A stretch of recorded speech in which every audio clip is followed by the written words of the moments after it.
You're like I'm deaf. I told you to lower that shit, bro. What the fuck, bro? All right, welcome to another episode of the Industry DJs podcast. I am your host, DJ T-Kid. I'm your co-host. I'll do it like this. And I want to thank you guys for tuning into another episode. Hold on 1 second, because who is that? Is that your phone? Is it? It was your phone. It can't be my phone, bro. My volume's off. Oh, okay. We were just talking about. Okay, well, it's off now.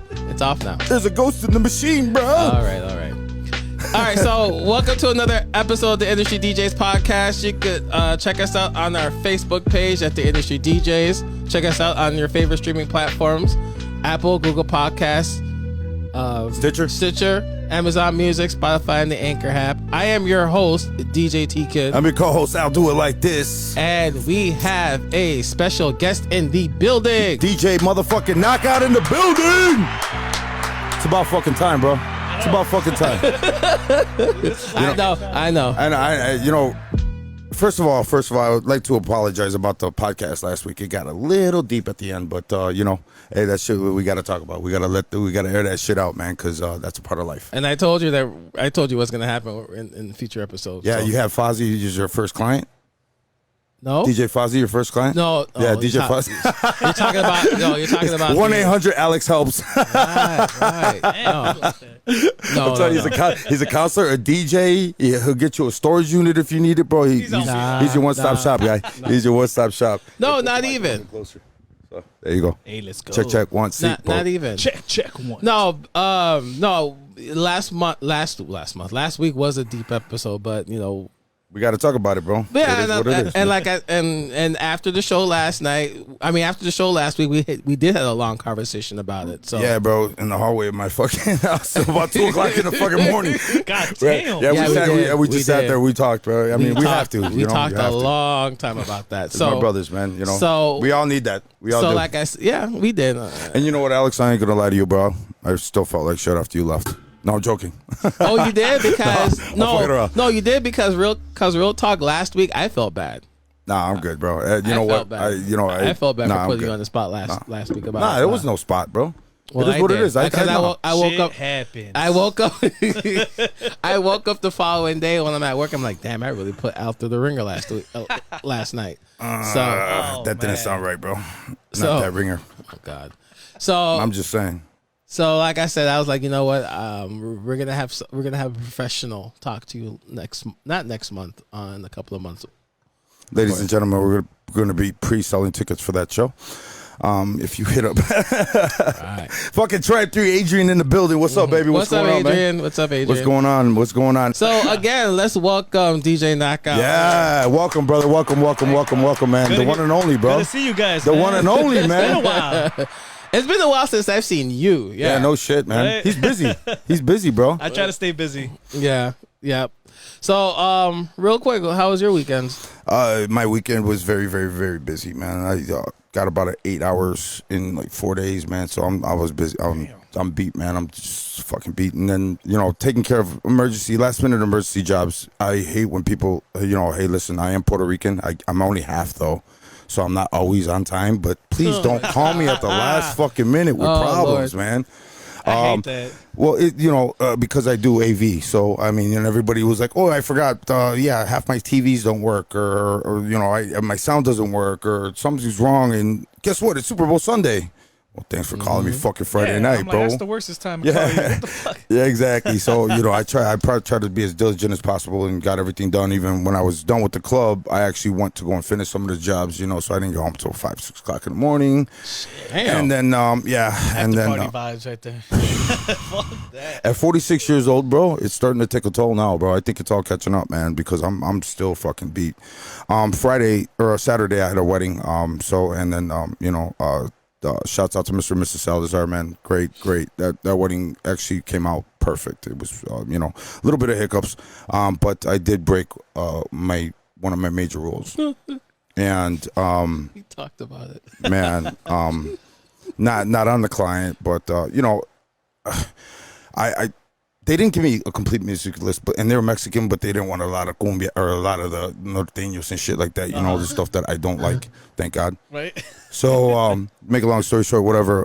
You know, I was vibing to whatever they wanted, and they wanted new school, and they wanted a lot of old school '90s house and '80s house and shit like that. So I was like, yes, that's my style.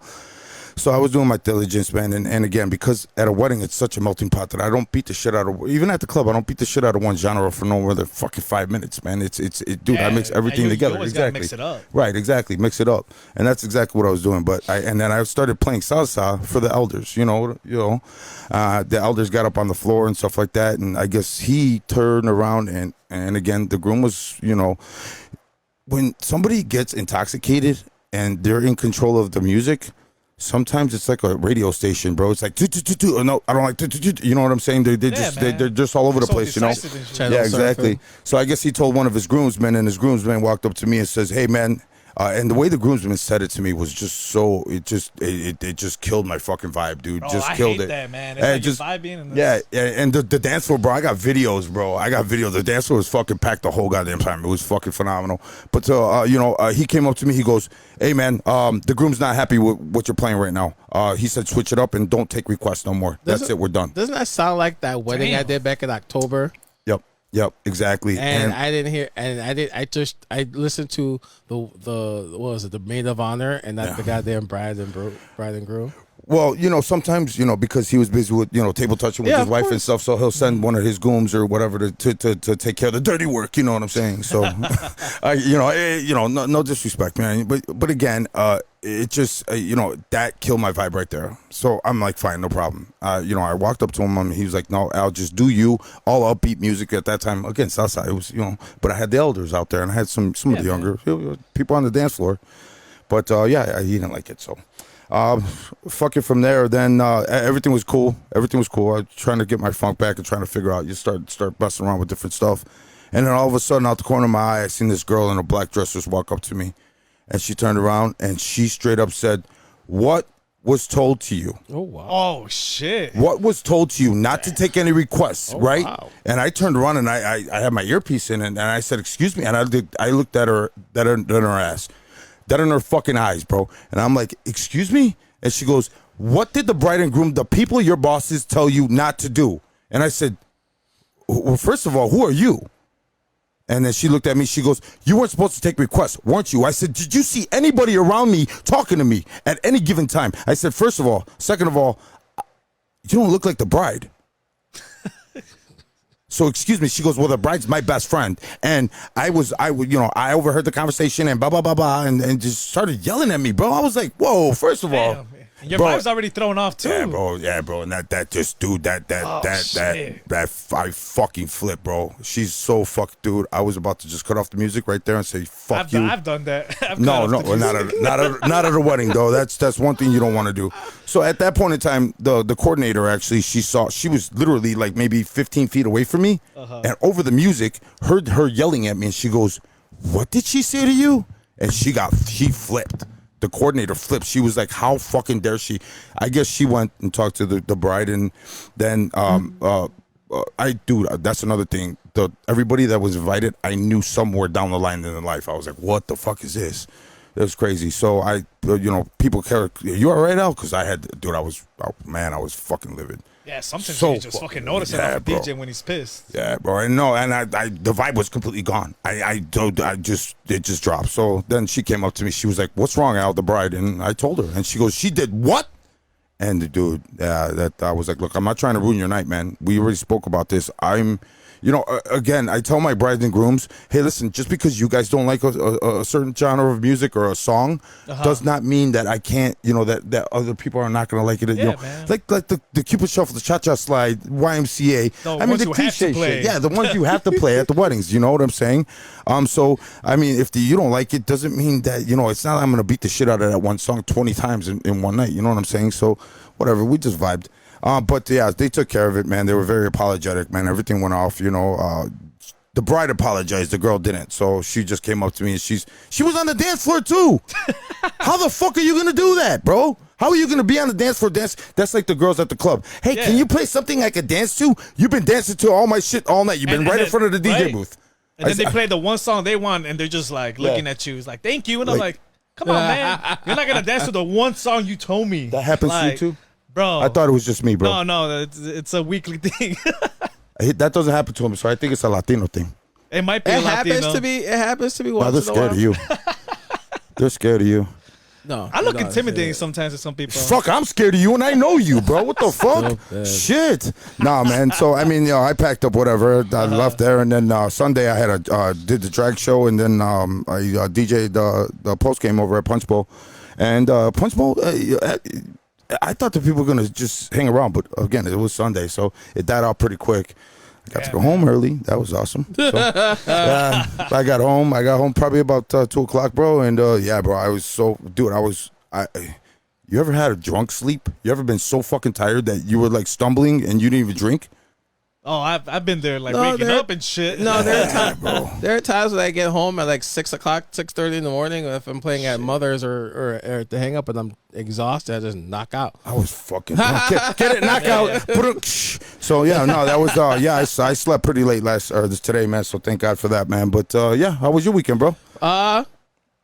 Fairly simple. that was a scary pause. That was just not problematic as yours, Friday. No. It was just that one hiccup. That, I mean, it is what. Yeah, what's the story? What's the story? But dude, I mean, if like I tell my clients, if your wedding goes like 100% perfect, like there's not one hiccup, you better question that shit, bro. You I've done weddings and there's been no hiccups whatsoever. That you know of. Oh, okay. Right. So I mean, even if I mean, when I say hiccup, even if something was 5 minutes late, because of whatever, that's still a hiccup, So Friday I was at Club Icon in Kenosha for Flashback Friday.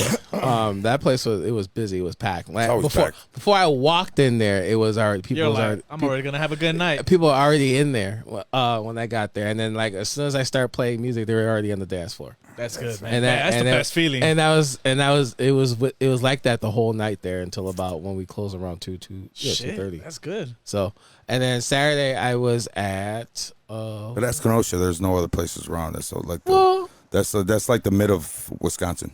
It's not true. That's not true. That's not true.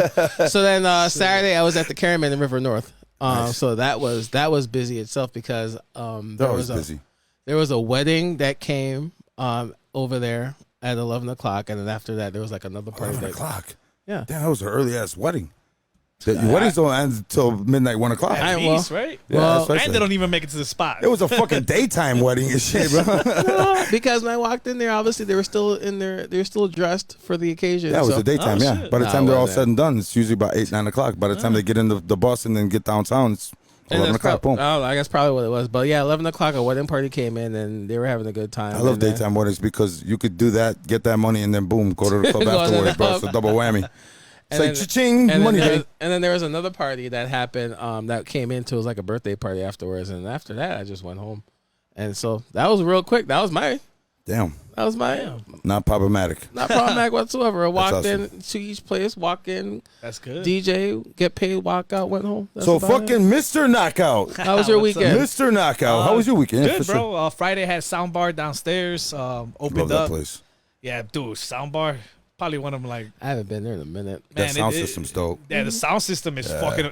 I don't even yellow line on that sometimes. I'm just gonna keep it green because I want the next DJ to like have some room to really like hype it up. Yeah, but that's certain that bass shakes. Oh my god, bro, my feet are so comfortable on that.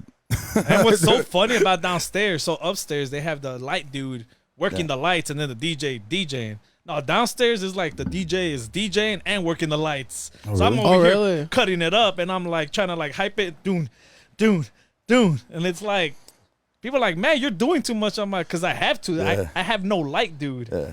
But sometimes it's like cool because then I control the light. I control, like I always tell people like, yeah, the DJs are the light for the party, but if there was no light guy, bro, lights make a difference. Yeah, DJs make a difference, but like you got no light show, then it's like the DJ really has to be on point. If there's one song that's off, it's like you got to restart the night, or one little thing could throw it off. And that's how it is kind of at Barstool. We got no lights. It's just the DJ has to be that good. How is that place, man? I heard it's nice. It's nice. It's more like of a kind of like a vibey bar. It's not a club. A lot of places are going to that vibey. You know, that the people aren't dancing. They just go there to hang out, man. Even the clubs, drink, have a little convo. But you know, they always want background music. Yeah. I like it there because it's real challenging. Like they're only open from like 9 to 1 or even 2 a.m. on a Saturday, because it's real hard for a DJ to keep it open. Because you know you got competition.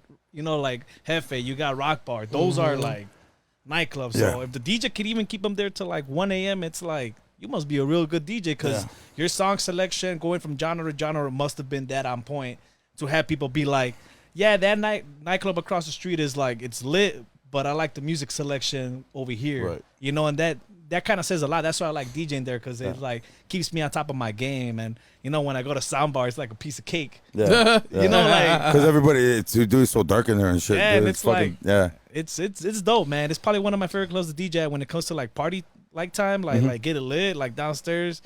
They're like, man, you want to close? I'm like, bro, I don't care. I just, you know, I want to either create the vibe or I want to end the vibe, you know, like on a good note. So, for sure. So that's good. I like that, man. See, you like that. You're intuitive with the vibe, man. You know what I'm saying? You want to set that bar. That's cool, man. Hell yeah, man. Like, see, a lot of guys just walk in and they just, all right, I'm just gonna play the cliche shit and see what happens, even though the guy before him did it. You know what I'm saying? It's like, you know, you got to be that's what sets you apart. Yeah, I feel like back then, like a lot of the DJs, when they were open up, they would actually like they had a list to open up. They cared more about the night than they cared about their image and playing the bangers. I'm like, bro, if you just throw a good opening set, like you might get remembered more than the headliner, because your stuff was on point, and then you kind of like created a vibe. So now it's like the pressure on the next DJ to keep that vibe, because you already set it up. So now it's like, damn, this guy killed it.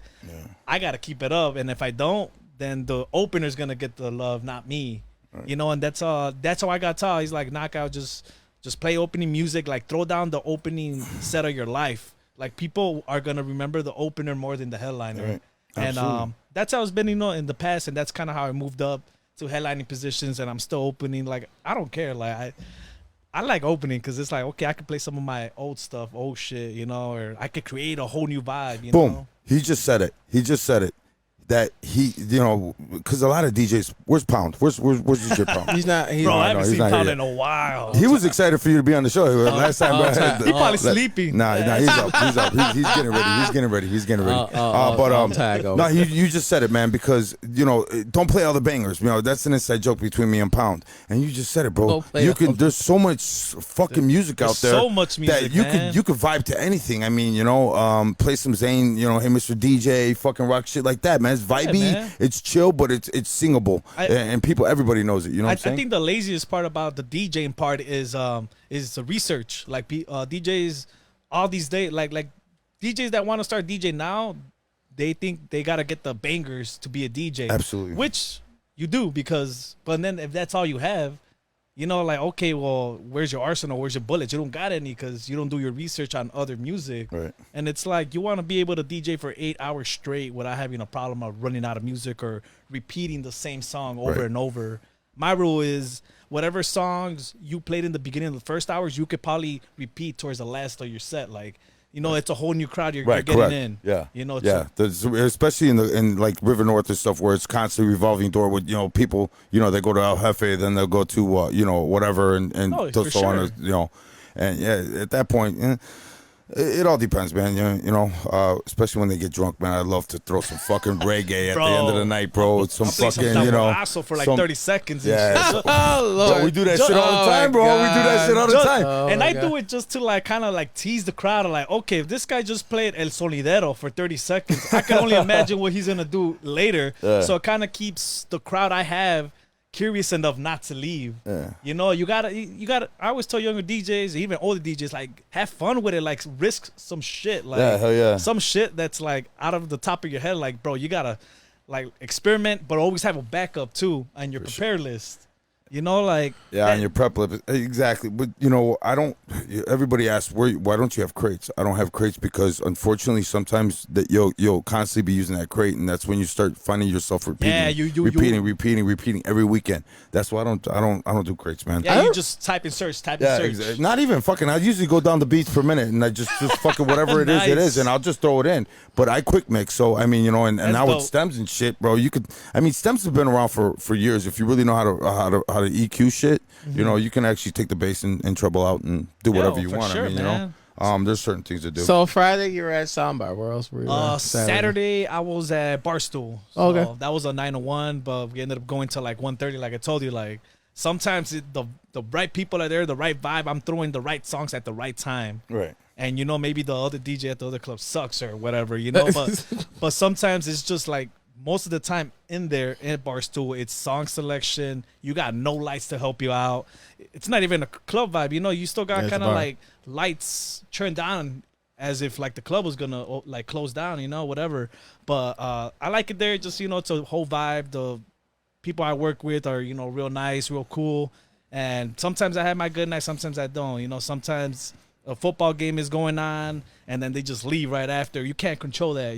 People got elsewhere to go. They're like, in their mind, they're like, oh, I'm only gonna be at Barstool till 11:30. But if the DJ is that good, they're like, yo, girl, why are we here? It's 1. It's exactly. like, man, this DJ, like, he's yo, killing it. IG, Right. like, let me know. Like, I think that's the best feeling for us DJs Yeah. when people come up to us. Yeah. We're over here like, oh, fuck, no requests, and like, you gotta, You got IG? and you got an IG, and I'm like, oh God, yes, I do. Yeah, as a Woo, matter you of scared me, girl. Yeah, as a matter of fact, I do. Hey, speaking of Mexican, I've been working with that.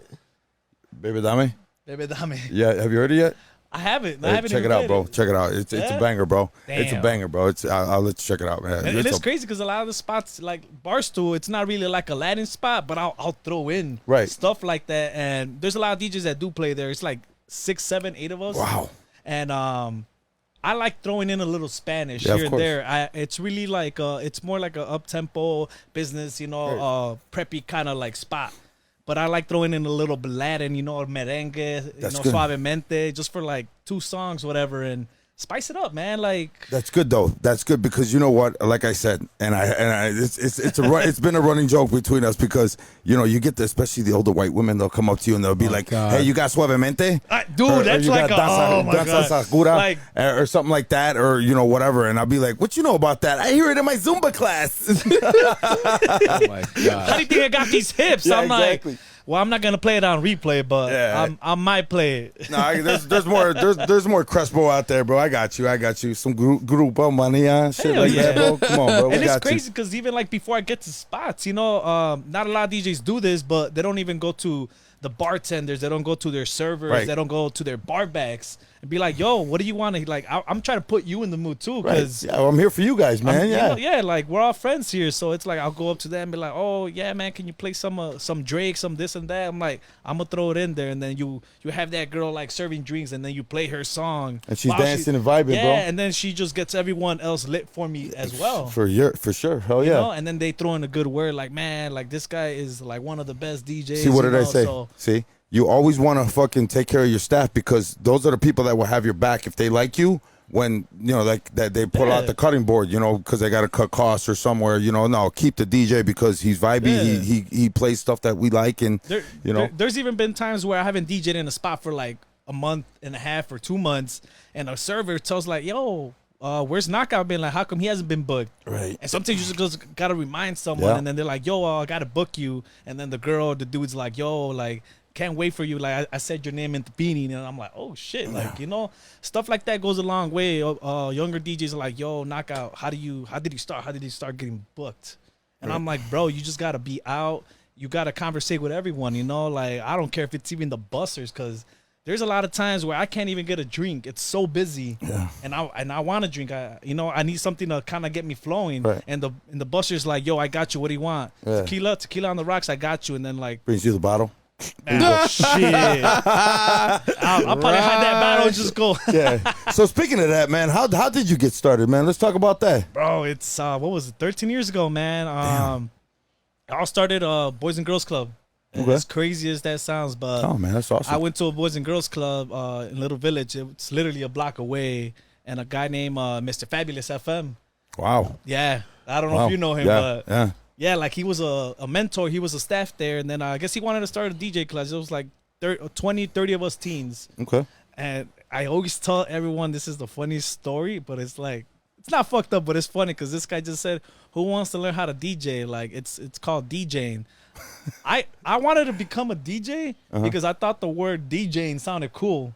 I had no idea it had to do with music or with sounds until he like, oh, okay, there's these little American audio. Wow. Yeah, the little CD players. the little Wow. ones. So I learned, The rack mount CD player. dude, it was CDs.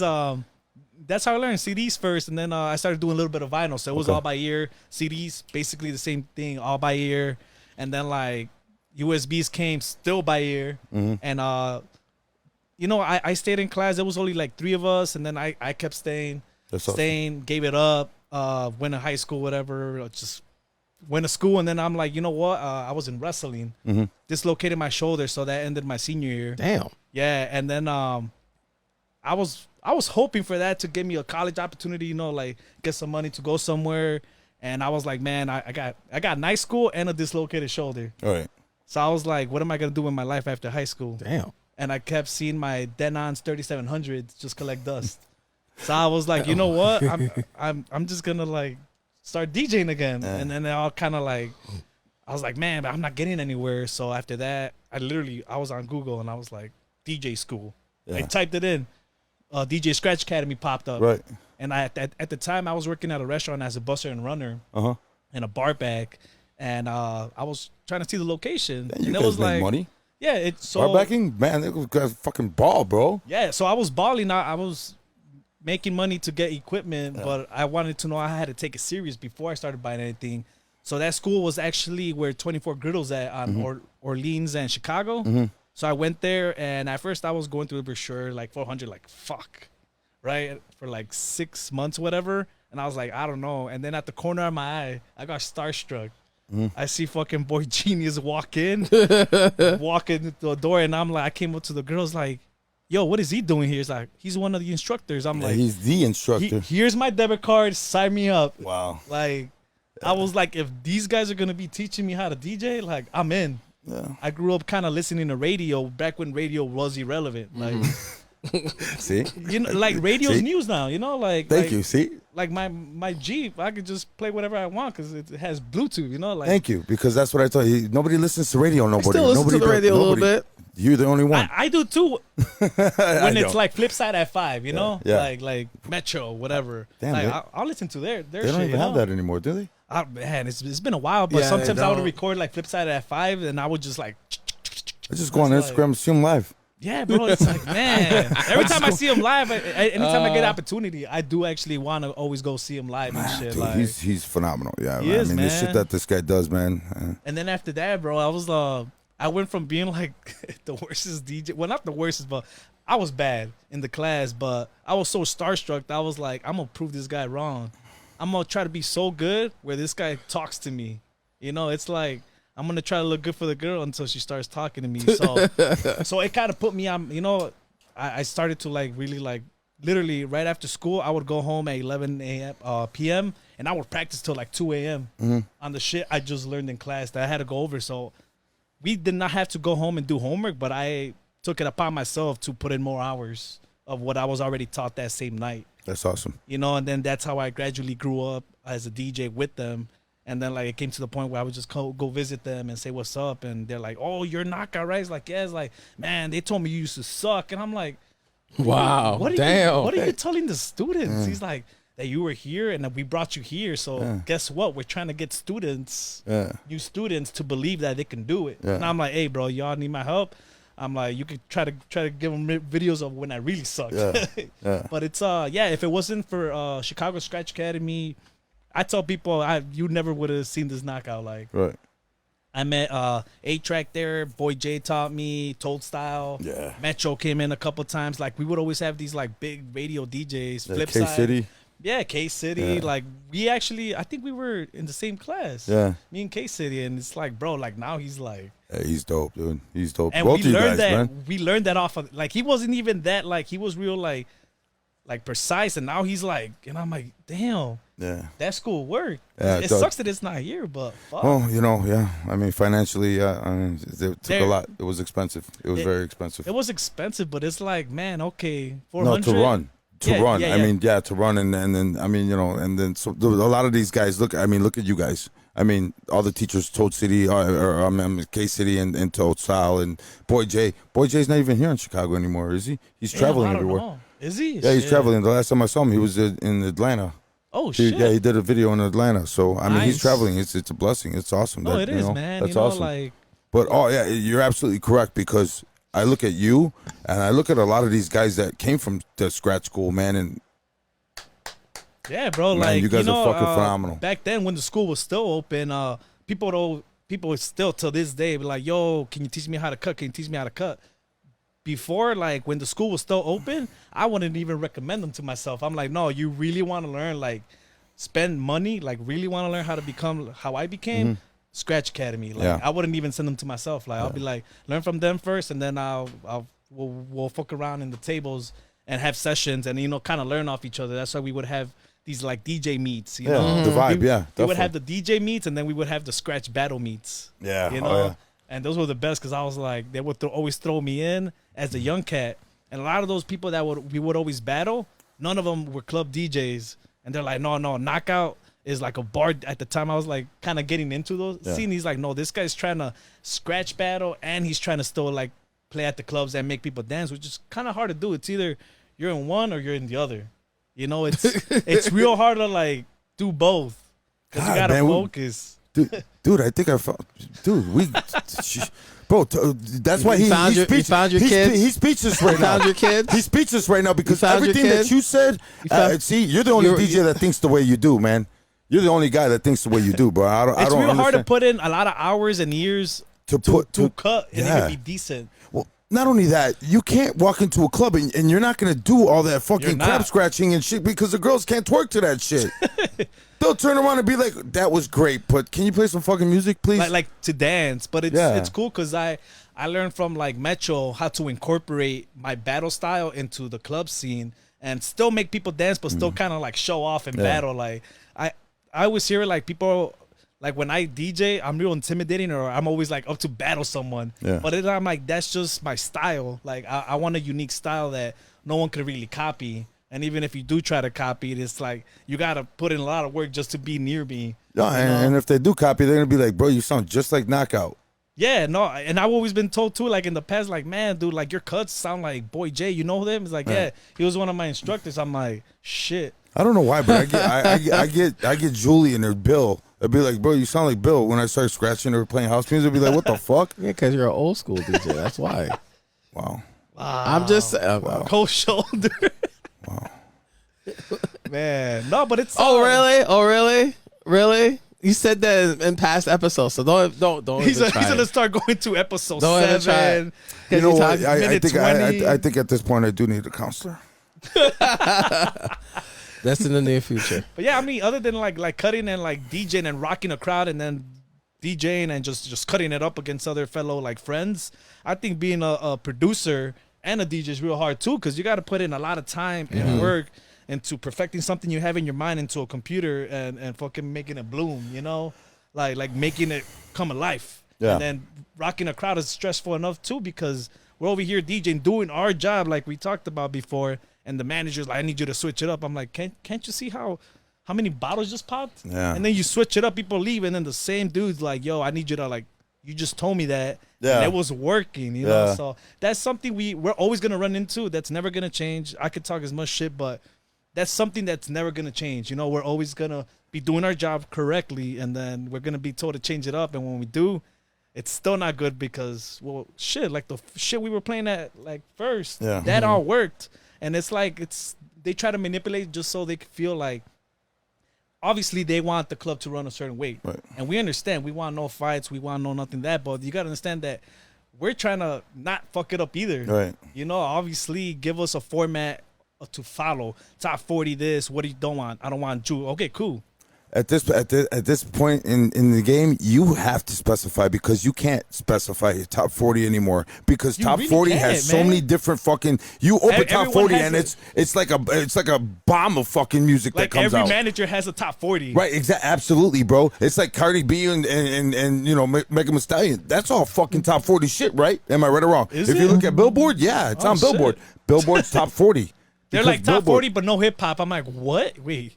So all right, cool. So they want you to play So like Garth Brooks so they, all night. All right, so sweet. they want you to play Katy like Perry. Yeah. exactly Katy Perry or some Tayo Cruz, or they want you to play like fucking Up tempo Justin Bieber. Like, Sing it, yo. or uptown funk or Come on, stop it. or Blur I like Lines or shit Bruno. like- I like Bruno Mars stuff though. Like, Yeah, Bruno Mars. like, is, his yeah, stuff is funky, you know. So Yeah, I I like like it too. funk. I like Yeah. disco. or Silk Sonic or something like that.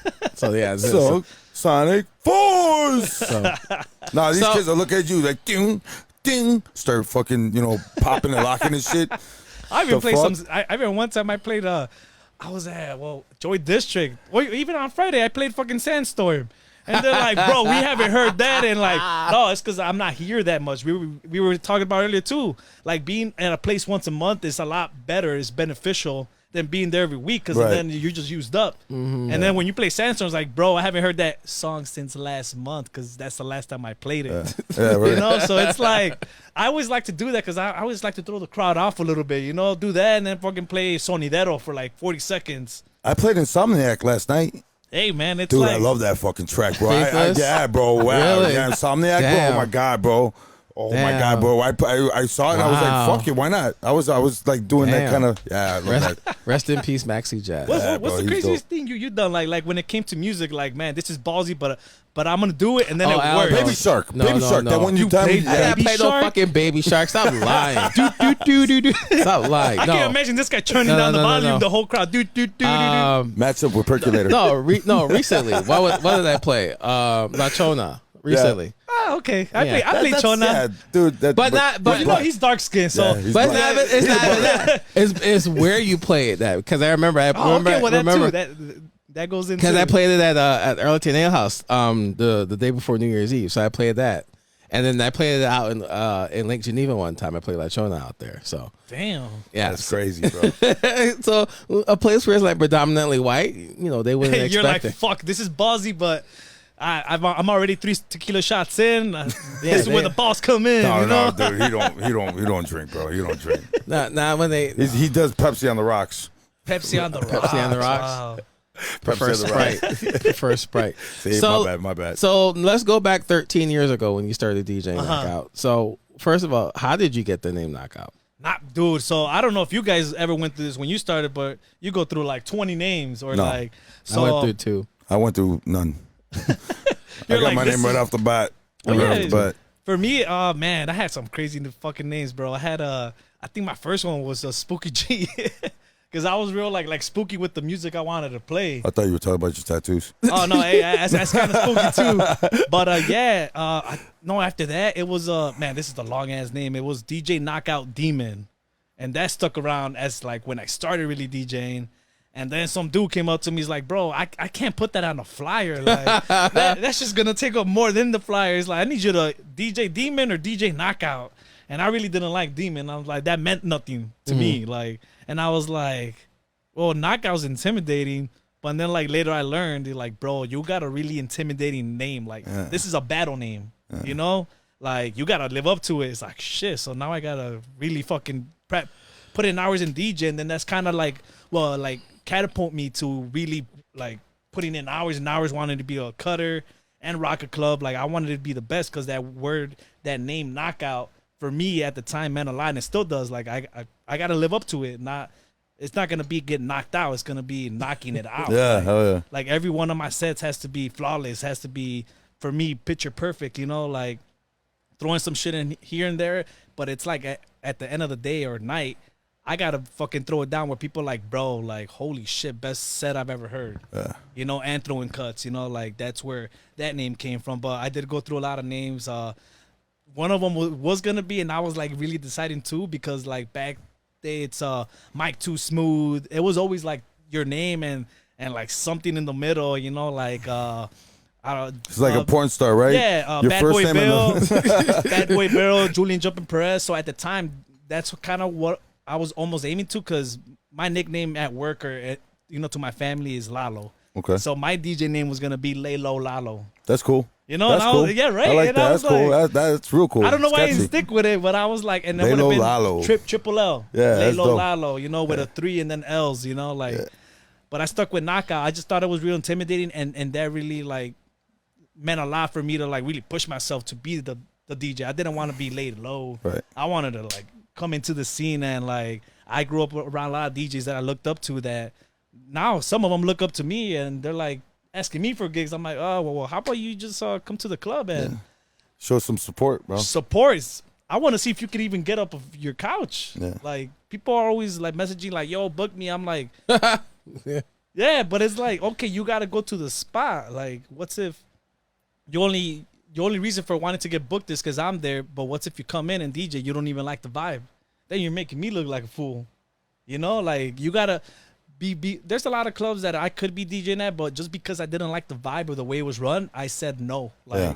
and a lot of DJs are like, no, money's money. No, it's your spirit, man. It's that spirit, man. Yeah, That it's some of these clubs, like I said, you walk in there, you'd be like, well, why the fuck did I even do this? Yeah, and You were it's so like, excited to get there, bro.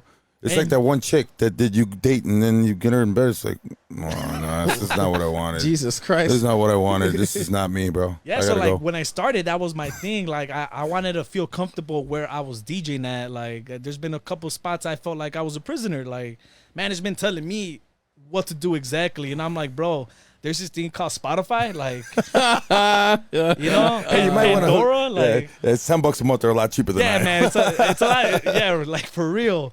But it's like we're in there to do a job, and we're not trying to lose our job. Actually, we're in competition every single night. Mm-hmm. Like this Chicago industry is probably has one of the best DJs. Chicago, probably some of the best DJs, but it's so exaggerated. We got so many DJs, and they pick That's a you lot. out of 4,000, 5,000, 6,000 DJs that exist in Chicago to run their nightclub. Like I tell you should feel blessed because there's people coming after you. Yeah. It's a lot. Like We'll talk about that. Why is there so many? But later on.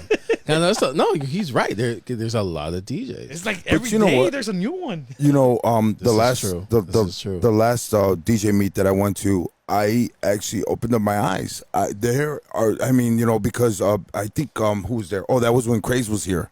When Craze that DJ meet. Yeah. When Craze was here, that before Craze got there, we were downstairs in the basement over. Remember that? Yeah, Beercade? Yeah, it was at Beercade. Yeah. Yeah. And I remember because I walked in, it was me, Urge, and a couple other guys, and we were sitting there, and they were having like just a scratch session in the beginning of those just to get everything warmed up. Yeah. And man, let me tell you something, man. I looked around the room, and I'm just like, who the fuck are these kids, man? But holy fucking shit. And that was nothing God. compared to when it happened at Tunnel. I was about to say that. Yeah. I missed that one remember- at Tunnel. I heard remember about Tunnel. pictures. I know. I saw. I remember I think the guy had to go across the street to take that picture, right? stupid. No, I remember when There was a shit ton of DJ. I didn't even know how. when the DJ battle was at. I mean, not DJ battle. When the DJ meetup was at Tunnel, there were so many DJs there, and they it took a was- group shot.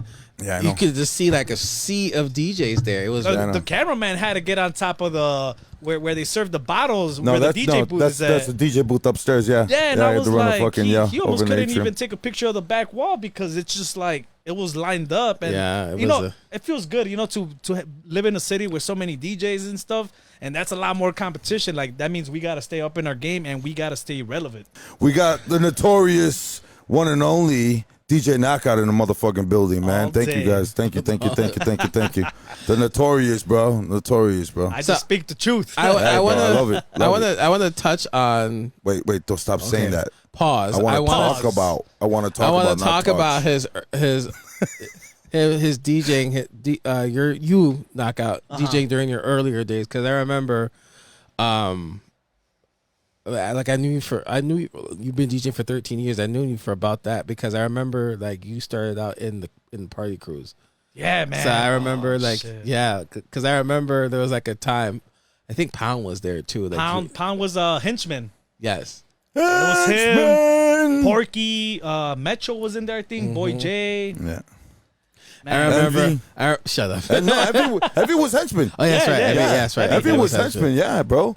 Henchman, Pound, heavy yeah. hitter. Yeah. Yeah. So no, I remember a particular event. I don't remember where it was. I think it was at the hall party, Hall party. and you were there, and Pound was there too. Was it Euro? I think it was Euro. Club Euro? I think Well, it was Euro. Club Euro. Holy shit. Bro, whoever knows about Club Euro, you're yeah, that's. I think it was Club Euro. That's how I remember. I wasn't part of no party crew, but that's why I remember it was you.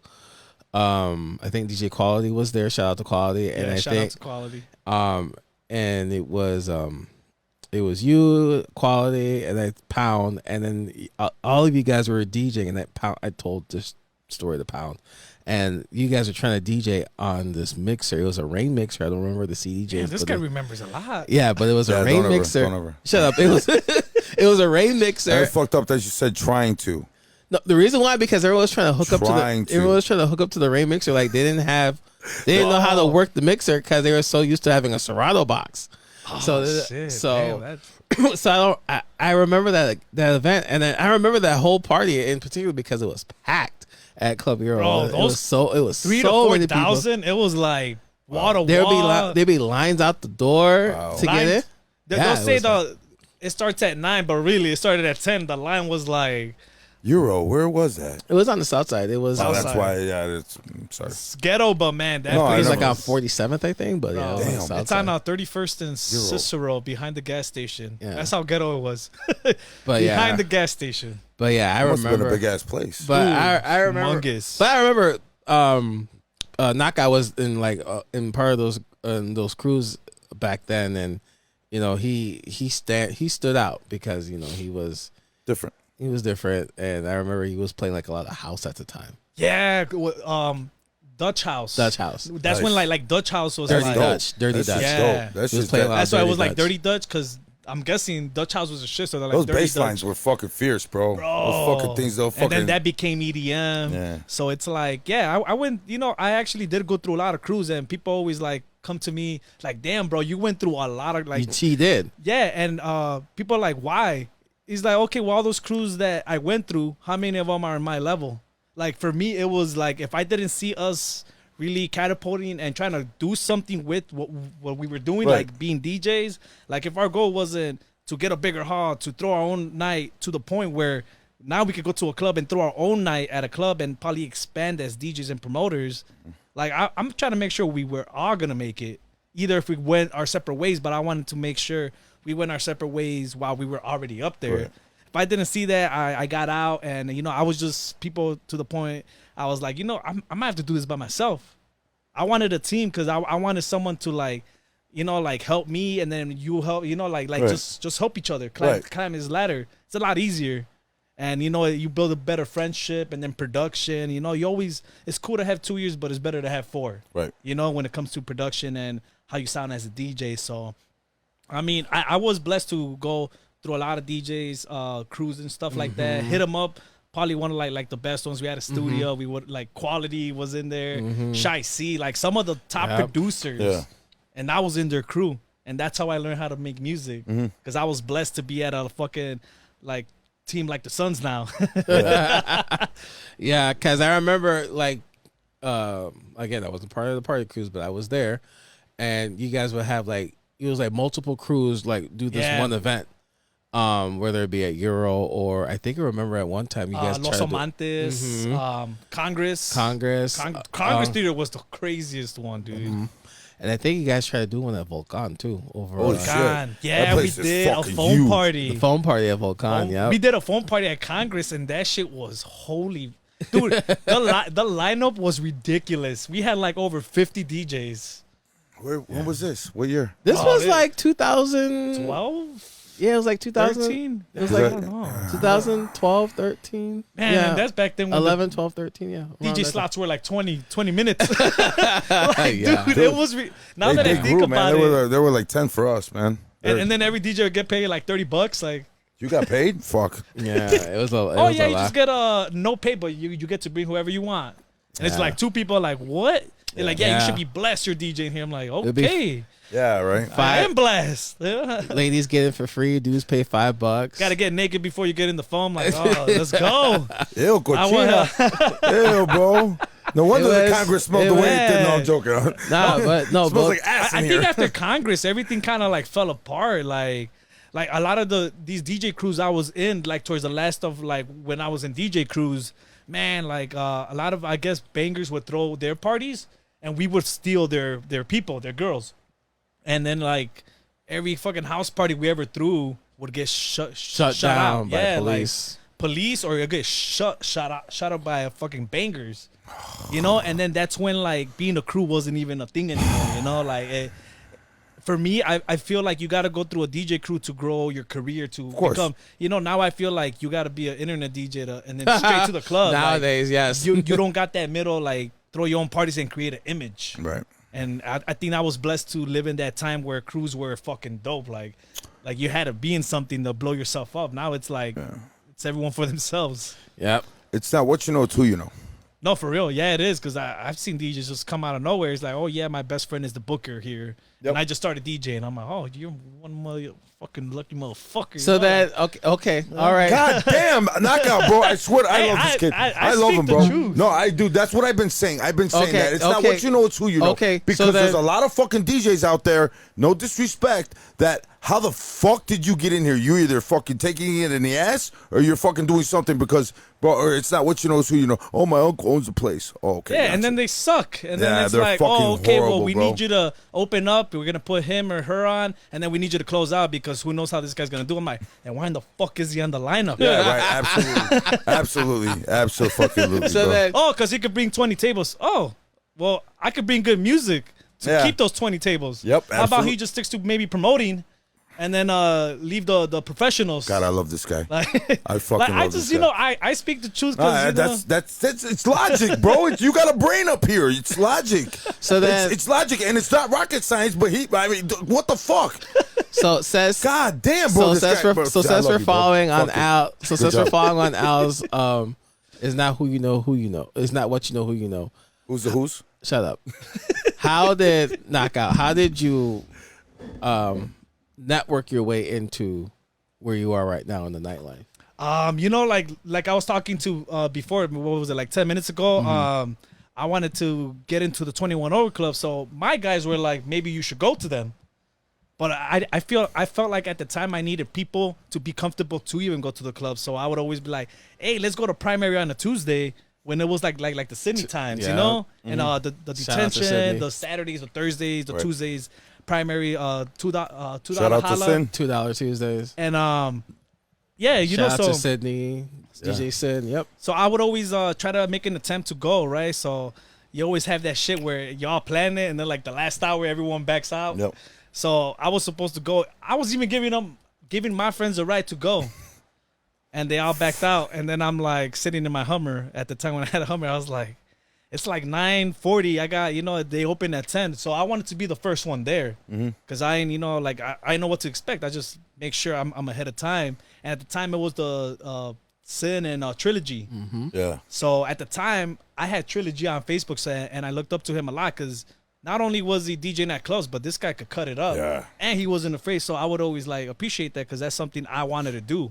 And he's a badass producer. And he's a fucking badass. He's a badass producer. Badass. You ever heard his beats? I heard a couple, but I'm like, my God, like bro, even like the way fire, he would bro. run the whole fucking vibe. Like he wouldn't just play for himself. It was like a mirror, you know. Yeah. This is who I wanted to be like. Right. And I go up to him, and the whole fucking night I was stalking him like a creep. Just right next to him, maybe like 10 feet away, just looking at him. Fucking Shazam. Stupid. No. This was before Shazam was a thing. No, but I don't think Shazam. No, this was before Shazam was a thing. I know. I'm fucking around. Oh my God, Jesus Christ! I'm fucking around. I was about to say it was a joke. Actually, he stopped it. He looked at me. Was it really? No, it wasn't. I was like, man, did I even? I think I had a flip phone at the time.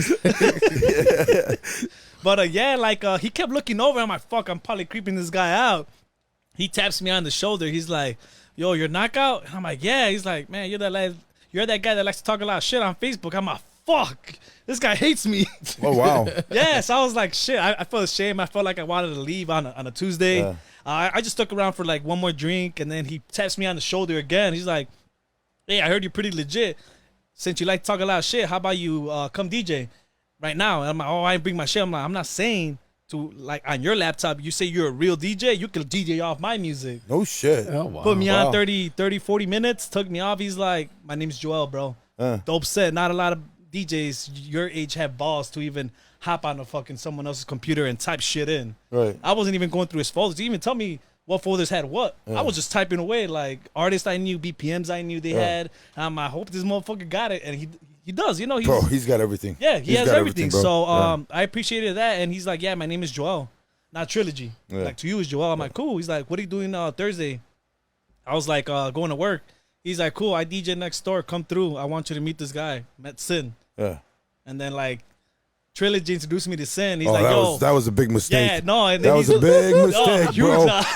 Big mistake, and he's bro. like, "Hey, bro, I got this young bug. His name's Knockout. He's dope." And Sin looked at Trilogy's like, "Bro, you're gonna bring me another person you think is dope?" Like, no, this guy knows how to mix. He mixed off my shit and he could cut it up. Yeah. He's like, "Let me see what he got." So they put me on for like an hour. Where, at, with detention? Yeah, detention on No a shit. Thursday. He literally gave me half his set, but not his money. So you Wow. owe me. But I know where Sin lives. No, I'm joking. I'm let's joking. go. Well, yeah, and then after that, Sin. Then I transferred to Sin. Sin's like, "What are you doing Saturday?" I'm like, "Fuck, I can't be doing this every week." Yeah. And then right after, he's like, "Yeah, just come Saturday." I met Eddie Too Raw, and then that's where I started getting connected. And then I literally went there every Saturday. And like you're saying, how did I get into the scene? Mm-hmm. It's just by showing up, and these guys would be the ones telling me to show up. Yeah. What did I do for like a good year and a half? Like 4 nights, sometimes even 5 times a week. I would just show up, not DJ, probably maybe waste money on the bar, just so I could be cool with the people at the bar. Yeah. Shake up with my security, anyone that was there, host, bar bags, because I used to be one. Yeah. So that's even a bigger connection. And then I not only talk my way in there, but my skills I was learning by Sin and Trilogy, music transitions, the way they would rock a crowd. Right. I was taking notes, so I was trying to be in their level. Right. And then that's kind of how I transitioned into like kind of slowly getting into the scene, making a name for myself. And And now you're big into hip hop. yeah, it's like Wow. Yeah, wow. Look at that. Start off with house and he's in the, now that tells the story because you I was listening obviously and you said back in the day you were mainly Dutch house. Yeah. You know what I'm saying? Dirty Dutch. And that's a big jump from going from that to and then I hear a lot of hip hop now, on your sets and stuff, which is awesome. I think it's real hard for a lot of DJs to transition because hey, we're living in a nightlife society where shit's always changing. Like Like now underwear. I got you. I'm always playing tech house now, like 80% of my fucking week. Really? Yeah, because all these clubs think hip hop make shootings or there's drugs involved, and I'm like, okay, I just want to hear tech house. Okay, house, and, so when and then you see they hear hip hop, they're like, I need you to switch it up. they don't see so chewing on shit and jaws going sideways on EDMs, not drugs. Dude, I don't know, man. What the fuck? You don't hear shootings at the EDM event. No, because Yeah. they're too fucking high on ecstasy. I love you, man. You don't hear shootings like that Well, at you EDM know, events. Because Touch me. Anybody got Vicks? The hell? What's going on? No. Don't tell me about you. Vicks? You guys don't know about. Forget it, bro. No. Wow. No, That's but fucked up. what's crazy about like my image that I've created is a lot of these spots are telling me to play tech house, but because I know how to control a room and I tell them trust me, there's a lot of spots that I'm only allowed to play tech house or like just up tempo that I still sneak in hip hop Right. because they trust me. Because you can do it though. Because I can do it, I can get in and out. I know when I'm doing too much, and I know when I'm doing too little. God, I love this guy. And it's like God, you can't play house 9 to 2 and expect the crowd to be there till 12. They're gonna leave. It's the same beat. We need more guys like him. You gotta switch up their heart. Give them a little break. Go to the bar, get a shot, get them more fucked up to listen to more house or hip hop or merengue or suavemente like, and then you start really fucking with them where they forget to leave. Security's you gotta go. Lights are on, bro. If it gets Fuck to that outta point, here. I'll be like, sorry. Yeah, but my it's music selection. Like before I was just like a house, and then I went to hip hop and R&B, and I love hip hop and R&B. That's like my heart and soul. Yeah. Like I love doing that, but it's always been where they want you to just keep it one genre. I was like, bro, you know it's impossible to keep them dancing that long. Like, you got to be able to switch it. You got to, as a DJ, you got to be able to feel when the shit's coming apart. Right. And you got to know kind of how to come back. You know, I got to give you a lot of credit, man, because when I listened to you back, obviously, BC, before COVID, you know, I think I was at detention, and you were throwing down on some old school fucking, like, early 90s hip-hop set. Yeah, that's my shit. Man, bro. And now that I hear that, you only been DJing for 13 fucking years? Yeah. Well, wow, like, man, that's awesome, dude. Seriously. when it comes to the 21 over, maybe 7 years. Okay. Just for like half. No, of I mean that, just DJing just in general in 13 years, but you were playing fucking shit from the 90s. Yeah, I mean that's dope. That's dope because I'm blessed to have learned from a lot of old school, and I even play freestyle. Yeah, you can look at my computer. I got freestyle. I got old school Chicago house. But he did grow up in the Pilsen, Little Village, so you know, Little Village, Pilsen. Yeah, Little Village. Same shit. But yeah, no, that's freestall. Like I still play it till now. Like when I DJ at Mars Bar on the South Side on 60th and Harlem. Mm-hmm. Oh, they always want me to play fucking freestyle in old school house because that's the kind of crowd they get. Yeah, so of course, yeah. It kind of gets me out of the downtown environment and kind of like it's like it's refreshing. Yeah, it's refreshing, bro. Because man, just DJing the same shit over and over, it gets that. That's why I like to like be ballsy sometimes. Like man, I gotta hype myself up. Like this is getting boring. Speaking of ballsy, real quick, shout out to DJ Bad Boy and DJ Don Carlo who's in the live stream. Yeah, Bad Boy will be here next week. Oh shit! Yeah, nice. Yeah, see, you guys are all. Oh man, I mean, dude, you guys, dude. Speaking of ballsy, I remember a point in time when this one here. I think he did it. Obviously, this was before COVID, but I remember this one. He used to drop YMCA all the time in the clubs. Oh my god! And I would see it on his Instagram that he would drop it, and they would get like a wild reaction out of it when he was playing it. Yeah, I would. And now a lot of clubs they're like no YMCA. Why? Because I don't know. There's no shootings. They think it won't pop bottles or it's too cheesy or I don't know. When I do it, I don't do it for like a minute and a half or anything like that. I do it for like 30. I do it to like spark it up. Yeah. Just to have the crowd see where I want to see where the energy level's at, and that's why I do stuff like that. I want to see if I turn it off, if they sing, if they don't. I do it. You know, I drop it. I know because I had Envy come up to me and say, "This motherfucker played this shit in the middle of District." YMCA, who does that? You just gotta know when. And people were singing along though. People were singing along and having a good time. That's the funny thing about it. And you know that drives me fucking nuts because they want you to they play the Rihannas and the cliche shit. Yeah, I'm sick of this shit. I want to just leave me the fuck alone. Give me a creative. Like sometimes you might not have the crowd to do YMCA or play it at all, but when you do, you know, like just do it, bro. Like it's your set. You're the DJ. Why do you want to be a DJ and sound like every other DJ and be, you know, like people always tell me, damn, why you drop YMCA, bro? Like, well, why don't you drop it? I was like, because I don't want to. I'm like, cool, then let me be unique. Right. Exactly. Let me do me. And it's like, I don't want to sound like you, bro. Like, that's why I cut it up and make people dance. And I drop some dumb shit because I want to be where you're like, fuck, I can't do what Knockout's doing. Like, I'm not that ballsy. I don't even got skills like that, or I can't even cut it. Like, I want to separate myself so much where I'm just in my own league, you know, and people look at me like, man, you want to learn some shit, you go to this guy. But I don't know if you could do it. You might know it, but I don't know if you could do it. All right, so here's a little matchup for you, okay? All right. Whoop-dee and by the CJ? acapella, and by Whoop-dee and the acapella of fucking YMCA. Put those together. Tell me what it sounds like. I did it twice. Fucking fire. And what was the Whoop-dee? That okay. whoop there. Uh-huh. I can't rap, so I'm not even gonna try to So try that to. track- And YMCA, the acapella. Put those together. Tell me what you think. Be weird. Oh, it's fucking fire, bro. Fire. I guess when they start saying the YMCA, that's when you drop it. Yeah. That Boom. whoopsie. Yeah. Oh my God. No. But you're gonna do like a 16 bar. Do a 16, a loop, and then go into and then where it goes, where you sing at the Y and then Y whoop day. Oh my God, it's fire, shit. bro. Check it out. And that takes like for us DJs, like we put in a lot of work for that. They don't care, but it cares. Like we care because we fucking deliver it for us. And Absolutely. we're like, I'm gonna do this because no one could do it, and then people start stealing your shit.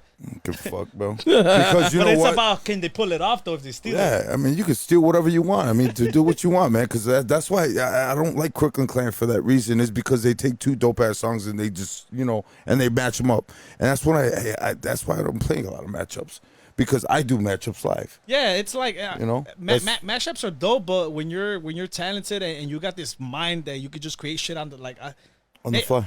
On the fly, I've done it maybe over 2,000 times where I'm over here going through songs. I'm like, you know what? This sounds dope, and I'm gonna risk it right now because that's knockout. Yeah. And if it works, fuck it, take a picture and save it on my folder, and then go home and rehearse it, and then boom, do it in the club. Brother, what, you got an iPhone? Yes, sir. All right, go into your notes, bro, because that's where all my fucking shit. When I'm in the car, bro, I got notes. Seriously. Yeah, this would sound dope with this, or this would, you know, and just try it out. Yeah, because even if you're not drinking, you could be real tired and just forget what the fuck you did last night. You know, so it's always good to either take pictures of like the songs you were doing or like notes before you go home and drive off. You know, so I like doing that, dude. I get goose like, and I always tell it to even other DJs, like, if you're ever DJing and you've never had goosebumps while you're playing music, you don't love you don't love what you're doing. Right. Like, and I love it when I'm DJing and I get goosebumps. Yeah, same thing with me, bro. Like, I thought it was weird. I sweat a lot. I'm killing it because I'm sweating a lot of that. No. This guy, it's because we work. Like, you ever saw the movie Airplane? Huh? Remember Airplane? You ever saw that movie when he was trying to land it? It was like buckets of fucking like drop. Yeah, that's him, bro. I sweat a lot because if I know I'm having fun and I'm vibing and I'm feeding off the crowd. I'll give you a knockout towel. There you go. So you mentioned that because you started off like in the 21 Over Club when you met with Sin and Trilogy. Shout out to them. You said that you made a name for yourself. So, and you also mentioned a while back saying that you know there's a lot of DJs in the city. So, what makes you stand out? Well, you see, the thing is, like, I feel like a lot of the new DJs aren't learning the right way to DJ or run a club. They're just being, okay, I got to be a DJ. I just got to listen to, play the top 40, the fucking playlist. And then it's like, okay, I'm a DJ. I'm a headliner because I got all the hot shit. But it's like they don't really think about that. You know, you got to learn how to open. You got to know how to, like, structure shit. Yeah. How do you go from 128 BPM to 100 flawlessly? Without a transition song? A couple ways. It's real hard, but if you're a real good DJ, you can flawlessly do that. Yeah. For me, luckily, I could cut it in. I could echo, cut it in. Yeah. But you got to know exactly what to cut in because you're just changing the whole energy. Here's another thing. Yes. Keys. Yes, keys. You could be like A5 sharp, you know, whatever. Drop the keys, man, and then fucking you could you can match up some shit that'll blow people's mind, dude. Yeah, and it's like a lot of like. The reason why I stand out is because I could do stuff, and I've done it for years, and I've practiced. Because people are like, oh, it's real easy to be a DJ. It is, because all you need is a computer now, a sync button. You know, like it's easy. You need to look good. You need to have 20, 30K followers on IG. You can make a name for yourself like this. Mm-hmm. But if you got talent and you got none of that, like, man, if you see a lot of the old school DJs or like the older DJs, we didn't even dress up for the gig. We just like white tee, whatever, but we killed it. Yep. And then we had DJs that just looked good, and then they sucked. Pauly D? Oh, Are you talking about Pauly D? Yeah, and it's like, well, Pauly D's nuts. Oh, gosh. I'm a Barbie girl. But yeah, like sorry, my bad. Now it's like it's real social media run now. Like like this whole becoming a DJ, like owners, bookers only look for DJs that have a huge following on Instagram or on Facebook or something like that. And I don't know if you see it lately, but like they're not even headlining. They just giving them a DJ slot, and they put the DJ they trust to really close the night out.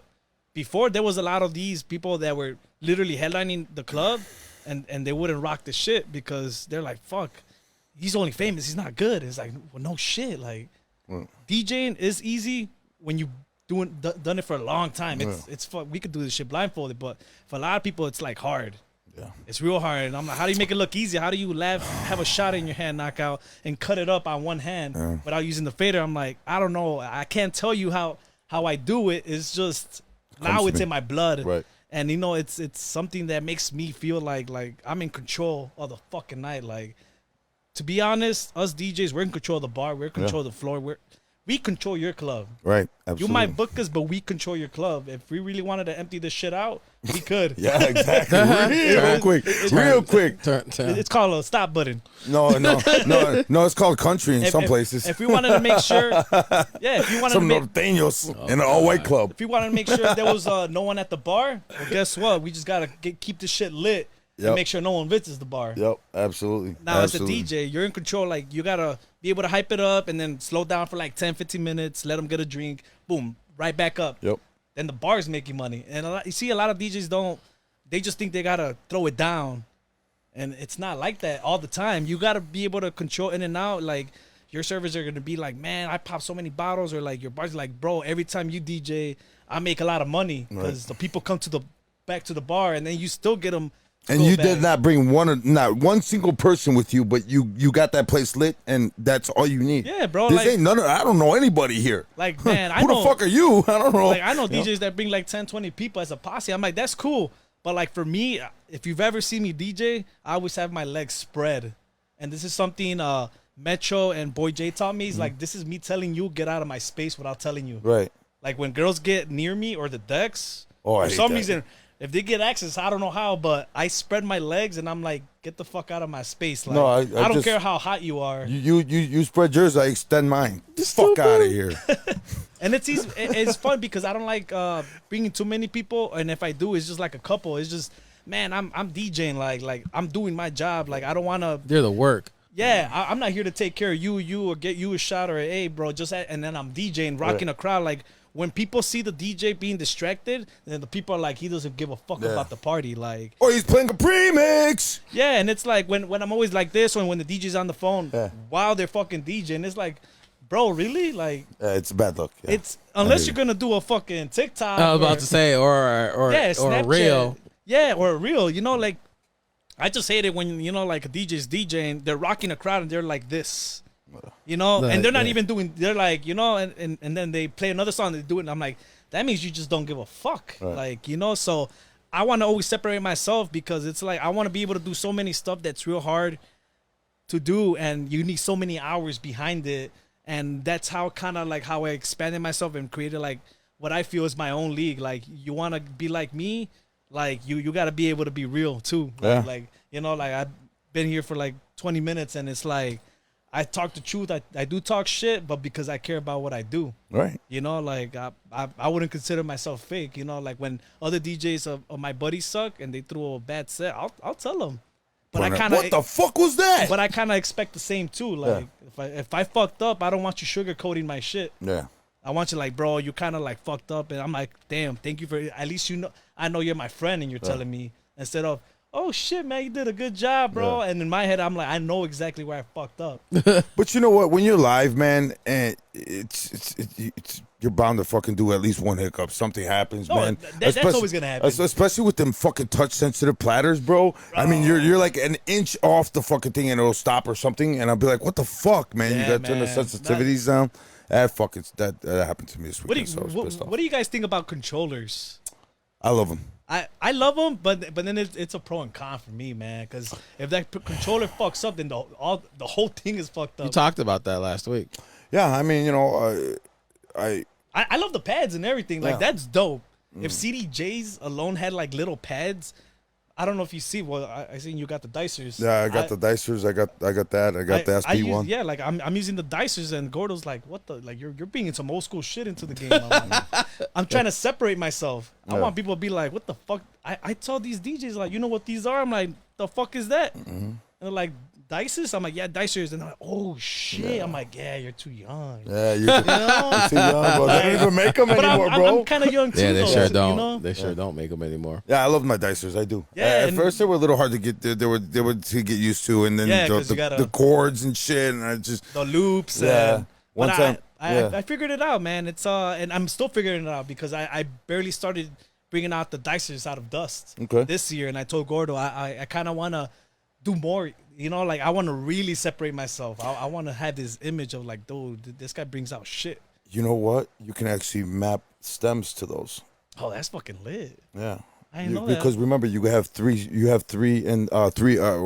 programs in your. You had your loops, you have your stutter, and then you can take the stutter out and use the stutter for your stems. Oh shit, for real, man. Yeah, map it out. I'm telling you, like, I'll teach you how to do that right I wish my XP2 I could MIDI map it for You can? stem. No, you can't. Yeah, you can. No, you can't. I'll do my one. My one does it. yeah, for me too. Like, I brought them out just because I fucking hate reaching for my computer in the cues. Right.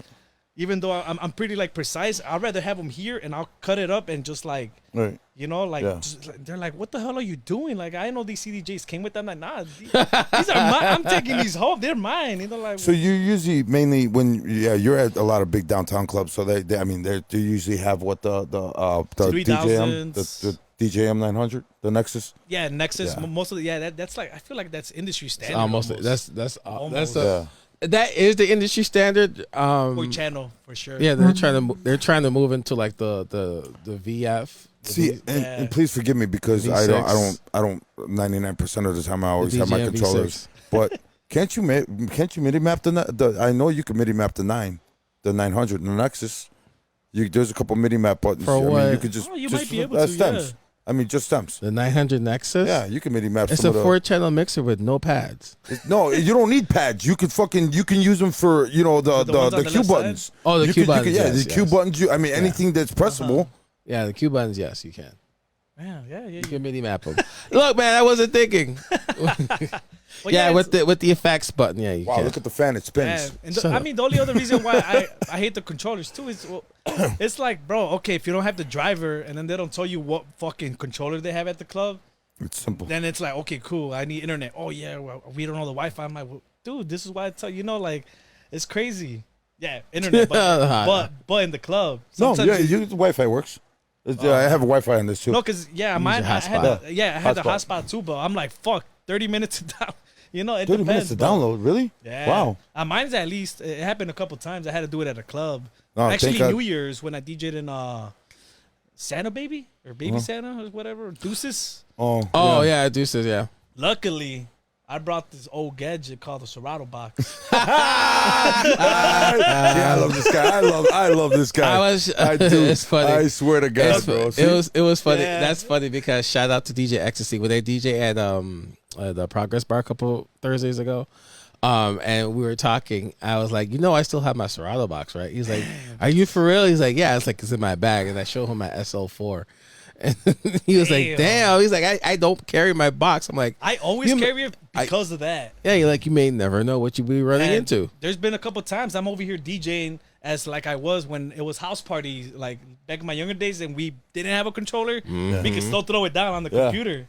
And people are like, "Yo, are you DJing?" I'm like, "Yeah, after computer." I'm like, "Yo, you can do it off the decks." Yeah. I'm like, I was blessed to have learned the old school way, like the house party, like little kid, like. Now break a needle and see if you can do Yeah, that back in my like- day. You're fucked. You have no needle. dude, You're done. I got You're needles done. at home. I got the Sures. I got. But I'm talking about back in the day when we had our house parties and it was a Newmark mixer or the PPD Newmark mixer and 212s. That was it.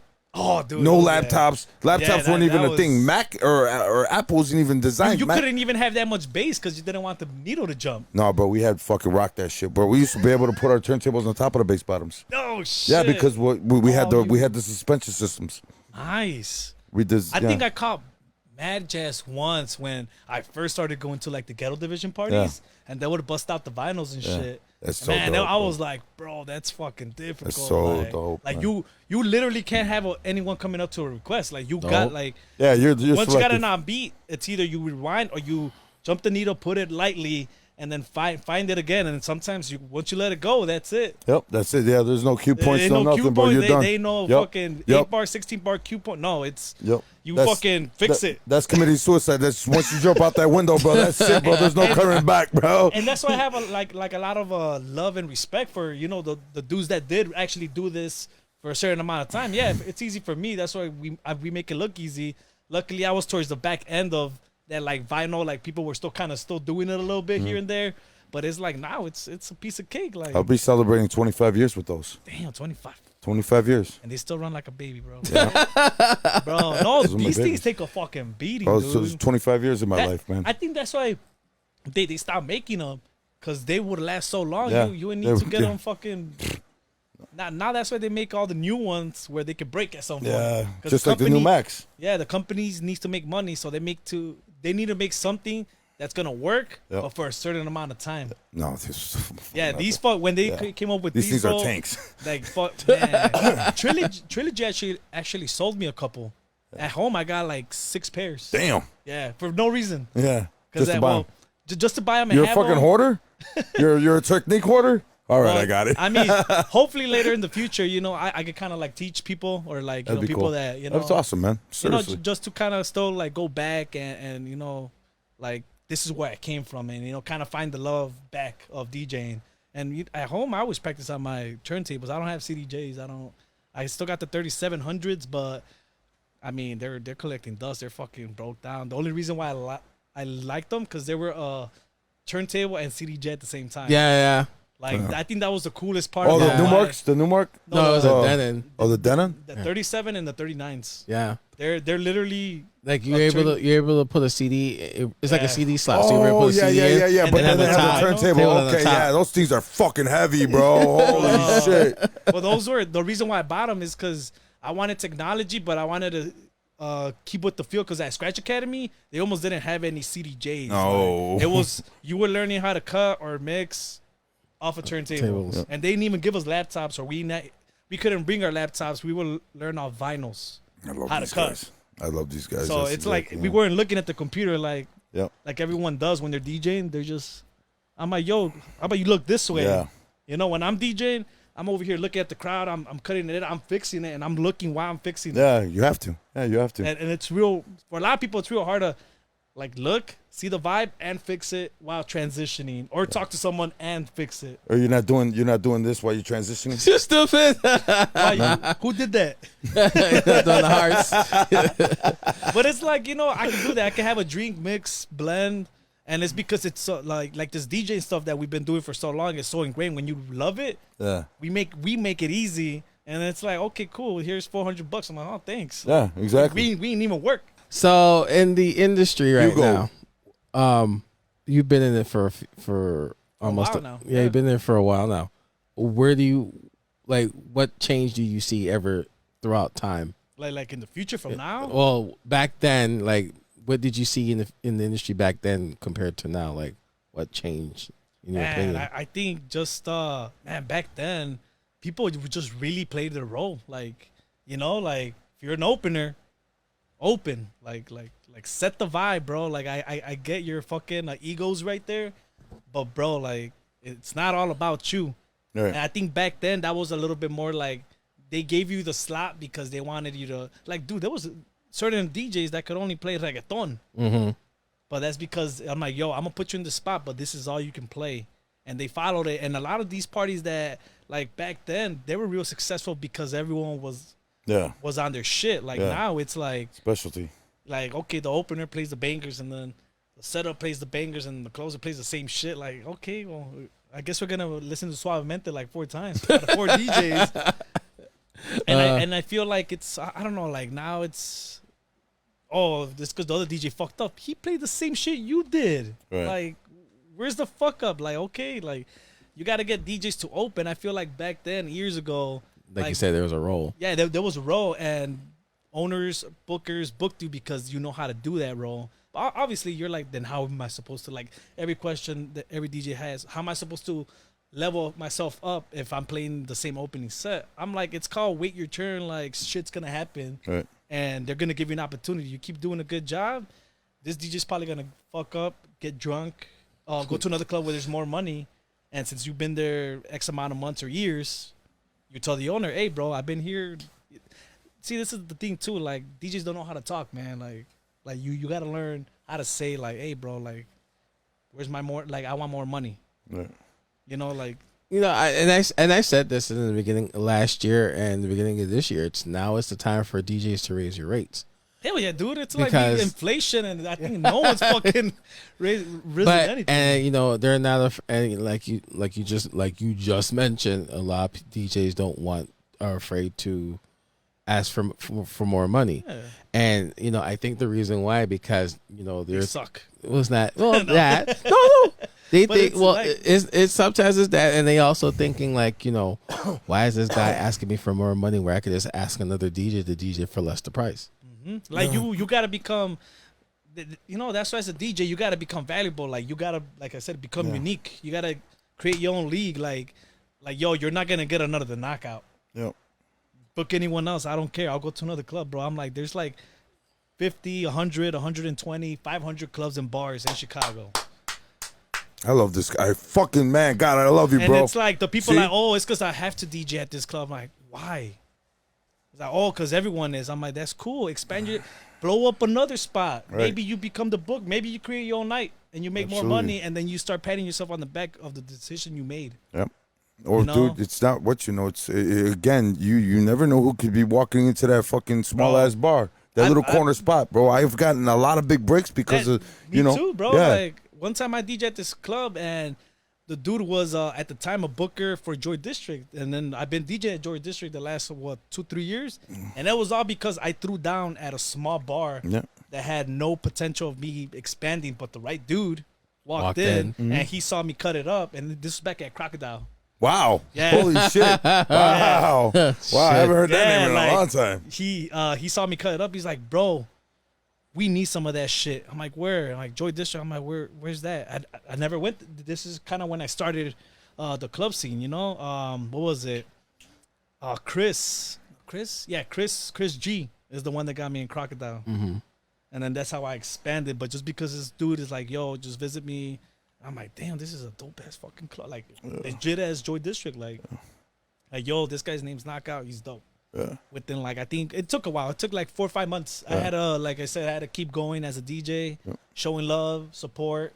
And then a lot of DJs I looked up to were DJ. I'm like, fuck it, I'm gonna start going downtown now. Right. Instead of like going to detention, and now I started getting closer to kind of where I wanted to really be. Right. Downtown. Yeah, River North. I still fucked with Wicker Park, Lincoln Park. Yeah. So it's like that, like you said, like DJs sometimes get lazy because it's a bar or there's no people or it's half people or the vibe isn't party, but people are They're not sitting down. motivated. Bro, they're not motivated because they're like, nah, I'm a DJ. I'm supposed to get lit. I'm like, no, dude, you're supposed to play music even if it's like 3 people. Yeah, absolutely. Because you never know. Yep. And it's happened to us. Yeah. You done it longer, and sometimes you play your ass off for like half a packed room that's sitting down drinking at a bar. It's a bar. If you could get them lit and dancing, you're doing more than you're supposed to at a bar. Right. And I said that a million times, man. You don't need a million people to have a fucking party. I mean, we get these fucking karaoke nights fucking super lit, bro, on a Wednesday night, bro. Yeah, I think it's fun when we have less people sometimes. Absolutely, because it's more intuitive. You know what I'm saying? It's like we gotta be. It kind of makes us flex our muscles. That sometimes when shit's easy, bro. I've seen it time and time again. Like a lot of these DJs that headline whatever, they have it easy because it's made for them. Like the crowd's already there, the bottles are popping. You're at the littest and the most packed time of the night, and then like they do that shit for like 20, 30, 40 gigs, and then they get that one gig that's not like that, and it's like they give up. Yep. Because they're not used to not seeing anyone. Yep. For me, I'm that's why I take my openings, I set up the headliner, I'll headline here and there, because it's like, like I'm there to work. Right. And I don't want to be where I'm always headlining, and the one time I don't want to be like, fuck, I'm not used to this. I don't know how to do this anymore. Right. I don't know how to open. Right. And a lot of DJs either don't know how to open, don't know how to close. You know what I don't know how to do is DJ for like 45 minutes to an hour. I can't do that. I can't do that. I can't do it. I'm sorry, because of the longevity. I've been like dude, one genre. Yeah. No. As far as like an actual DJ yeah, set. if I was to go and do a DJ set, I do it like an hour. He can't do a short DJ set. Because you go through a lot of genres, or No. I'm just so used to doing just fucking used to 8 to 9 hour slots. Oh shit! I thought you were going opposite. I'm like, man, you be. No, I can't DJ an hour. Slots? Yeah, I No, can't. he I can't DJ can't. for an I can't DJ for an hour. I don't know. I would be like, Once in a while he'll do it. Another- I mean, I can. Don't get me wrong, but you're gonna hear fucking shit go real fast, man. Because I do that shit. Because you're quick mixing. Yeah, I. That's all I do is quick mix. Yeah, That's all I do. That's it's crazy because that's kind of how I learned how to do these long sets. Yeah. If it wasn't for quinceañeras, I did before I was like a club DJ, bar DJ. Like I did 6, 7, 8 hour like like parties, weddings, quinceañeras, like Private yard events. parties. Yeah. I would bring the speakers, set them up, set all the wires. I don't have power. I have an amp. Yeah. So I got to learn how to connect shit. Yeah. And then play for 8-9 hours, disconnect it, bring it home, unpack it. Like reconnect it so we can practice at home. Yeah, and then like reconnect it so we won't be lazy to wake up and connect it. No, because at Barstool I played for 5, 6, 7 hours straight. Yeah. So there's a lot of DJs that can't, like you said, like they can't even play for an hour. No. Yeah, no. For me, for an hour, bro, I'd be like, oh shit, man, I'll blow through like, shit you like real me, fast. It's the whole night. Yeah, that's pretty much. I mean, I'll go and I'll mess around. When I go to see some of the guys, if I do have time and go see some of the guys, man, I'll just get on. I'll go do an Alex T kid and push him off to the side and shit. Through a shoe or so. So you see, with the shoe. Oh, my God. So you see how the industry was back then as towards it now. What would you want to see happen in the future? In the future, man, just see like people really vibe out. Like, yeah, I get it. These clubs are nowadays in control of like the music, but man, in the future, I want to see more DJs take control of the night. Like obviously you work for a club, whatever. You're just an employee, but man, you're there to do work, bro. Like, okay, like I mentioned, there's 200, 300, 400 clubs and bars.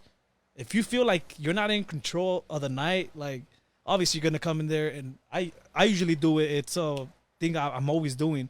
I always go to management and bookers. Yeah, I know I played here a lot, or vice versa. Maybe I haven't played there. What do you want to hear? Okay, top 40, 20% reggaeton, 80% hip hop.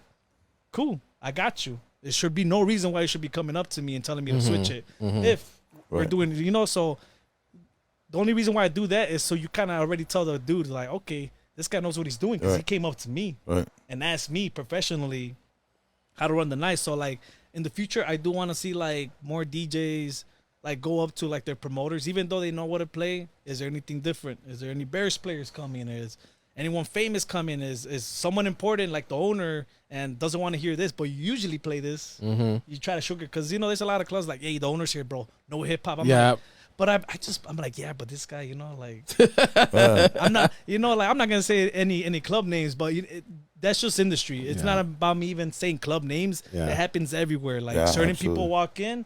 They don't want certain shit played, but they don't know the money's being made differently with different music being. So, like, in the future, I do want to see, like, just more DJs take control. Bro, like, switch it up. Yeah, like, be creative. I'm not saying do you completely, like, crazy, but, like, follow the rules as much as you can, but be unpredictable, be fun. People love to see fun. People like to see the DJ have fun. I could give you the mix. An hour mix of me DJing, you could pop it in the DJ booth, and no one's gonna party. But if I were to play that mix and just go like this, and just be a DJ for a fucking hour, just pretending to DJ, they're gonna fucking vibe because you see someone up there. We are the vibe, like you could not have a DJ, not have a vibe, but it's like you could pop in that same mix and just have someone stand up there and be like, And then you're just gonna see people lose their shit, right? Yeah, there's a big difference. There's a big difference. We create the vibe, so it's like that's what I want in the future. Like just DJs taking control, like putting yourself in the best position for people not to tell you what to do, which is go up to management, bookers, servers, bartenders, bathroom attendants. Fuck it. Yeah, like yo, what do you usually play? What do you like to hear? What gets your people lit? Or like you money or whatever, like any little thing you could take from that night, put it all together, and you're not gonna have requests coming up to you. It's gonna be a lot easier night. Yeah, you're always gonna have that one drunk girl. Can you play some Selena Gomez? What? When the phone Selena Gomez, that's new. Yeah, bro. Yeah, bro. No Bad Bunny. Bro. No Bad Bunny. St. Patty's. No Bad Bunny. Wait, no. Bad Bunny's like that. That's used up, man. It's like a phone and just throw it, but like Selena Gomez. But I was like, St. Patty's. I got that. St. Patty's last year. Let's not talk about that. That's a little sore subject for me, bro. No, I'm joking. I was like playing last St. Patty's at Joy District. Some girls like, oh, can you play some Selena Gomez? I'm over here looking. I'm like, so it's two girls. One of them was like, I'll give you head. And I'm like, whoa. Yeah. And I'm like, what? So I look at her girl for confirmation, right? And she's like, she'll do it. And I'm like, that's not what I expected you to say. This girl's on her knees. I'm like, hey, baby, I got you. And I'm like in my head, nah, no, I don't. But get them out. But it's like you're always gonna get those people. No matter how. I don't. Oh shit, for real. Oh, man. That's good then. That means you're real good. But nah, he got. But the thing is though, I get requests, but not for that. No. Damn, bro, I gotta get. When I first, it might be this. I gotta get tattoos Or on my sometimes head. when I go to clubs, they're like, hey, no ghetto shit. They don't even know me. It's like, Oh my god, you too? Oh, dude, I hate that. hey, When no hip hop. Yeah. How do you know? I Yeah, don't you even walk know in there. hip-hop. I don't want to hear any ghetto music. It's like, wow, bro, that's kind of racist, bro. But if you were white, it's like a No, white looking dude. I don't want to hear a lot of country. Not a lot of country. You stupid. Not a lot of Celine Dion. Well, you know what? We live in an industry where we're always like looked up when they first see it. Well, especially a guy like me is like, bro, this guy definitely plays hip hop and R&B and hood shit. I'm like, yeah, I do, but I play everything else fucking too, bro. Like, I look at you like smash not Smashing Pumpkins, but like that No, he's Nirvana, right. Nirvana He's right. type shit. He's You know, right because that they look hard rock. He's right because sometimes they look at me like, oh, he's gonna be playing hip hop all night because I'm black. But it's yeah, not, no, exactly. But that's not the case because I'll play everything. See, and then I'm top 40. And that's when you fuck with him. You start talking Spanish the whole time. Papi, ¿qué es eso? Hip hop, and then you're like, oh. ¿Qué es eso? So yeah, and then if I drop reggaeton or something like that, but like, oh damn, All you have to say is queso. That's it. Just say Stupid. queso. No, queso. but I'm like, see, that's the cool thing about us. Like, okay, since you're colored black, you drop reggaeton, the whole crowd goes crazy because a different colored dude. Like, okay, I'm tattooed, hood as fuck. I look hood, I guess, to a lot of people. But when I start dropping tech house, they're like impressed. But because of how I look. Exactly. I start playing corridos and then they're fucking losing. Yeah, the loser shit. Be like, what the fuck? Yo, what can't this gangsta ass dude play? Yeah. I'm like, well, dude, I'm a little, like I'm saying before, like I created this own league. Yeah. Where I want you to look at me a certain way, and I'll drop some other shit. And to be honest, I think it's helped me throughout my whole DJ career, where I've stepped into any bar and club, and I know people are already looking at me like I'm gonna play some certain type of music. And I already know in my head, I know if I play this shit because of how I look, of who I am, I'm going to get this shit lit. Yeah. Because I have an image. And I think nowadays it's more about image. It's not about technicality. It's not about what you play. Mm-hmm. It's about, oh shit, I got 30. Like, dude, you know how many DJs come up to me? Like, man, bro, like, this is my IG. I got 30,000 followers, 50. I'm like, okay. So that's what. Show me $30,000. Fuck your followers. So I'm over here like, okay, so $1,000 the way you want to meet another DJ is tell them how many followers you got. No. How about say, hey, what's up? My name is. Yeah. Exactly. I don't care about your followers. I have 1,600. You got 30K. I bet y'all still whoop your ass in the all fucking day. day. So all fucking day. All day. I'll make you look real bad. Yeah. I'll probably steal your put me live. Yeah. Hell yeah. On your shit. Yeah. Wow, whoop your ass. But they don't want to do that. It's all about image. Yeah, fuck that, bro. Nah, that doesn't even work. You really want to fuck with somebody? Dude, do me a favor. Then your next set, incorporate Faith by Faith. By George Michael. By George Michael. Cyndi Lauper. Okay. Girls Want to Have Fun. Because I love that one. See, he did it, and he did it when I went to go see him at the hang up, right? At the hang up, and dude, this guy fucking killed it. But he put it with girls just want to have fun, and which one? Temperature. Oh, yeah. That's no, fucking was it temperature? Temperature. No, was it? No, it wasn't. It was Beyonce, Who Runs the World. Oh yeah. Yeah, he matched that up, bro, live, man. I mean, that's really good. That'll really grab him. And now again, we've been doing this shit for years, but now stems make it a little bit. I don't like. Like I told you, I don't like their vocals though. The vocals sound like everything's on the wire. I told you this that when Serato introduced stems, that like is going to be a game changer for DJs. No, but we've been doing this shit for years, bro. I mean, we've been doing this shit for years. But Serato's made it easier for us. Oh, Serato's made it fucking like. They made it easier for us. Yeah, and now that Serato came out, and I mentioned this in the group chat that we were in out, that Serato dropped 3.0.1. Oh, really? Which just fixes some of the issues with stems. Really? They analyze the tracks and be able to hear the vocals a little bit more clearly. Okay. Does it still fuck like let's just say if you were to use that live? Because I think you were like the one that put it on Facebook. You're like, whatever you guys do, don't download this shit and use it in the club. Correct. It will crash on you. Yeah, no, that's only Marcus. DJ Ness. That's only DJ Ness. No, but it's worked now. I tried it and it works. Dope. It works. It works in the club. I actually tried it on my 2018 computer, which they say That's is cool not. because it could flip the game for us. Like making acapella off a track that we can't make an acapella, and then we just put a couple buttons. Well, you could do that now. And you that's could do that fucking without nuts. stems, Like though. now, just imagine how much of a game changer we It are is a game already changer. now. And then for the people that, for the people that just DJ sing button, they don't need that shit. But like you said, but you said it, and I say it a million fucking times. Nobody in the crowd knows exactly what the fuck you did. Nobody really cares as long as the girls are twerking and the beers are fucking flying. That's all they care about. Yeah, oh, Unfortunately, absolutely, 100%. Unfortunately, that's what it is. Until you get that other guy that like what you did with Joel, just sat there and stared at him. Stupid. Joel's like, "Can I help you?" Man. What the fuck your picture lasts longer, guy? Come on. Man, so sometimes I just wish like a DJ could DJ with Serato, and like the owner of the club could like plug in their Serato to make people look at the Serato and see if there's no sync button being pressed. Like people might not get it, but I'll laugh if I see it. Dude, I get people that fucking sitting behind me, bro, or they're trying to fucking use their camera phone to fucking. You ever zoom had in. people press a space bar on you? No, they don't touch my shit. They don't touch my shit. yes. Why you did that? Why? Explain. I was just fucking around with the With the person. DJ? It was Yeah. fucking around with the DJ. And he Who? said, "What the fuck?" Sin used to do that shit Who? to me. I don't remember. Wait. I mean, what?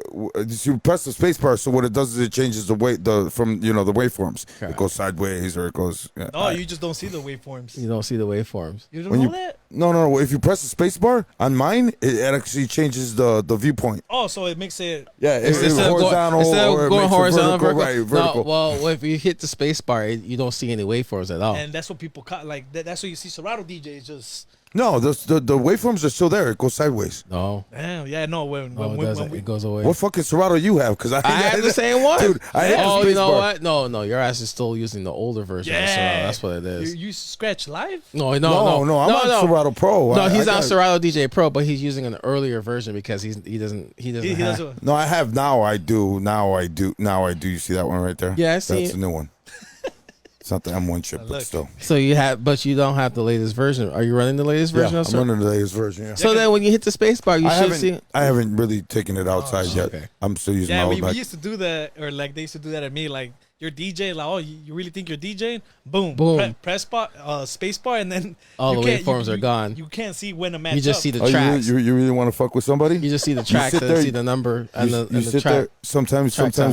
when the booth is higher, all you got to do is just take your hand and just disconnect the fucking quarter-inch for the monitor. Oh, you get that fucking. Oh second, yeah, I'll fuck. That's I'll fuck fucked with up. somebody. I'll That's fucked disconnect the fucking monitor, fucking cable, and they'll be like, Have a "Bro, shoe Al, the phone. monitor doesn't work." I'll be like, "I don't know, bro. I'm off." Leave me alone. That's fucked up. I'll just plug it in and Yep. I'll just DJ off the fucking headphones. See, not a lot of. I can't do that though, dude. I can't I- DJ with both I my can't- headphones. I can't, bro. I Even can't though do my it head, even though my head, it's I need the fucking monitor. Yeah, 'cause think I it's- need to vibe it's- out, too. Yeah, it's a mental thing. I think it's just a mental thing. Yeah, man, it's. I think it's all in your. It's all in my head, man. So knockout. Before we get out of here, I'm pretty sure you watched the show, but before we get out of here, I have some rapid fire questions, and we're just gonna feed off what you say based on your responses. So, well before that, DJ Match just commented on what we were talking about the space bar. He said you guys are both right. Sometimes you just gotta hit the space bar a few times, and that's the waveforms. That's racist. Hey, Fucking racist. some bro. people just stare. They got the Serato face, Bro, and it's like Either you that or got I a just- crowd to look at. Like, why are you always looking? Like, they're always like, and I'm still learning on that because I told you this because I'm actually taking the time to actually look up at the crowd now and not stare at at my because you computer look screen. up and you make eye contact, and then I don't know what we fucking do as DJs, but we make eye contact or we do this, Yeah. and like they fucking get it, Yeah. and we're like, okay, down DJ again. It's like our go-tos. Mm-hmm. While my ladies at. You know, Where's all the bitches at? Where's all the single bitches? One time I was like, "Oh, my hoes make some." Dude, I heard a couple in the back. Wow. My dumbass was like, "Oh, I'm in the wrong club." Sorry, that's for Heavenly Bodies later. Stupid. You gotta have fun with it, man. Sometimes I'll crack jokes on the mic, bro. Like, you know, like it's like a room full of tension. black people, and it was all my Mexicans. All right. So at the end of the show, I always ask our guest DJ some rapid fire questions, and based on your responses, sometimes we expand on that and talk. So we're gonna go right now. So you've been DJ for 13 years. Who's your favorite DJ? Favorite DJ, Boy J. Okay. I think we heard that before, right? Yep. Yeah, I've heard that before. So we're gonna have to bring Boy Genius on the show. If he's in town, dude, he's a Chicago white guy. If Come he's on, in bro. town, of course. Well, I would say Boy J for sure. Even Mr. Yeah, because Shaw. you met him, Mr. Shaw. Yeah, Mr. Shaw. He's dope. He's like another me. Like, this guy gets on the mic. Yeah. He's dope. Yeah. And Boy Genius, because he was your teacher. Yeah, he was your he's like, instructor. bro, at don't give a fuck. Yeah, he's like, don't give a fuck about anyone else. Do you? Yeah. You know, and he taught me how to really get into the cut, like be funky, not just. You know who you really gotta look into, if you really check out Nonstop. You know, I've actually seen Nonstop. Nonstop is fire, bro. I remember, I think one Fucking time him phenomenal. and Metro did one on Sundays at Social 25 before it was they did a tag team and they bought they bought the technique set up back to back. So he did two songs, like they were mixing each other. You know they're cousins, right? Yeah. All right. And I was like, Yeah, fuck. bro, they're fucking both fire, Bro, stupid fire. And dude, stupid humble. Mm-hmm. Yeah. Oh yeah. Nonstop. Yeah, we met Nonstop a few times. We met a few times. I've known him for decades, bro. Okay, well, you know him for decades. I met him a few times. Sorry, my bad. He's a good dude. Hey, let me ask you a rapid fire question. Who's K7? Ain't that the he was part of K7? Bro, you had to really think about that. He was part of K7. I know that. Give me one song they sing. You can't do that. I don't know. But I know who they are. Rapid fire. I know who they are, but I know, yes, he was part of K7. I know that. Hey. I'm sorry, Nonstop. We'll take care of this later. All right, let's continue. All right. What's your favorite DJ setup? Shut up. You know him with the shoe? That'd be a players. Stupid. What's your favorite DJ setup? Or another way I could word this question: if you were walking to a club and you had a DJ rider, what would it be? Like if they had pick out what you want. Yeah, like kinda. What would be your DJ rider, or what's your favorite DJ setup? Man, I would say for sure Techniques 1200s with a S9 or S11. Okay. No pides nada, huh? No pides nada. Nah, it's just like something. I don't know, man. It's just like the buttons are right there, and it's the feel of the vinyl, the wax. It's just it's a lot different than touching fucking CDJs, which is dope. But if there were CDJs too, I mean, obviously 3000s, but like for sure, my setup, I like old school feel. I like being in control. I like it to be like a DJ battle setup, and have almost all the accessibility. But even like when people come up, be like, "What the fuck is that?" Like, and then other people be like, "Yo, this guy is old school." Like, and he's throwing it down. So for me, it'll be more about for me to feel comfortable, and other people that do know what's going on to be like, "Fuck." Like, Knockout is a G for doing this. As long as I don't have to carry the 12s. Oh, that's fine, bro. That's fine. That's fine, dude. Bro, I mean, think about it. Those are separates. You can be as pound, bro. We used to have fucking full flight cases, just one piece. Oh, no, bro, it's like carrying a casket with a fat person in it. Man, that was a bitch, bro. Private events or club/bars? Clubs. Private events are dope because for the money. But I feel like, man, I'm just living it when shit's already set up, and I'm there to fucking plug in, play, walk out. Yeah, because imagine having to set up and then DJ and then be like, fuck, I gotta do this for 8 hours, and then unset it up and then put it in the car, and then if you're not lazy enough, take it out the car at like 6-7 a.m.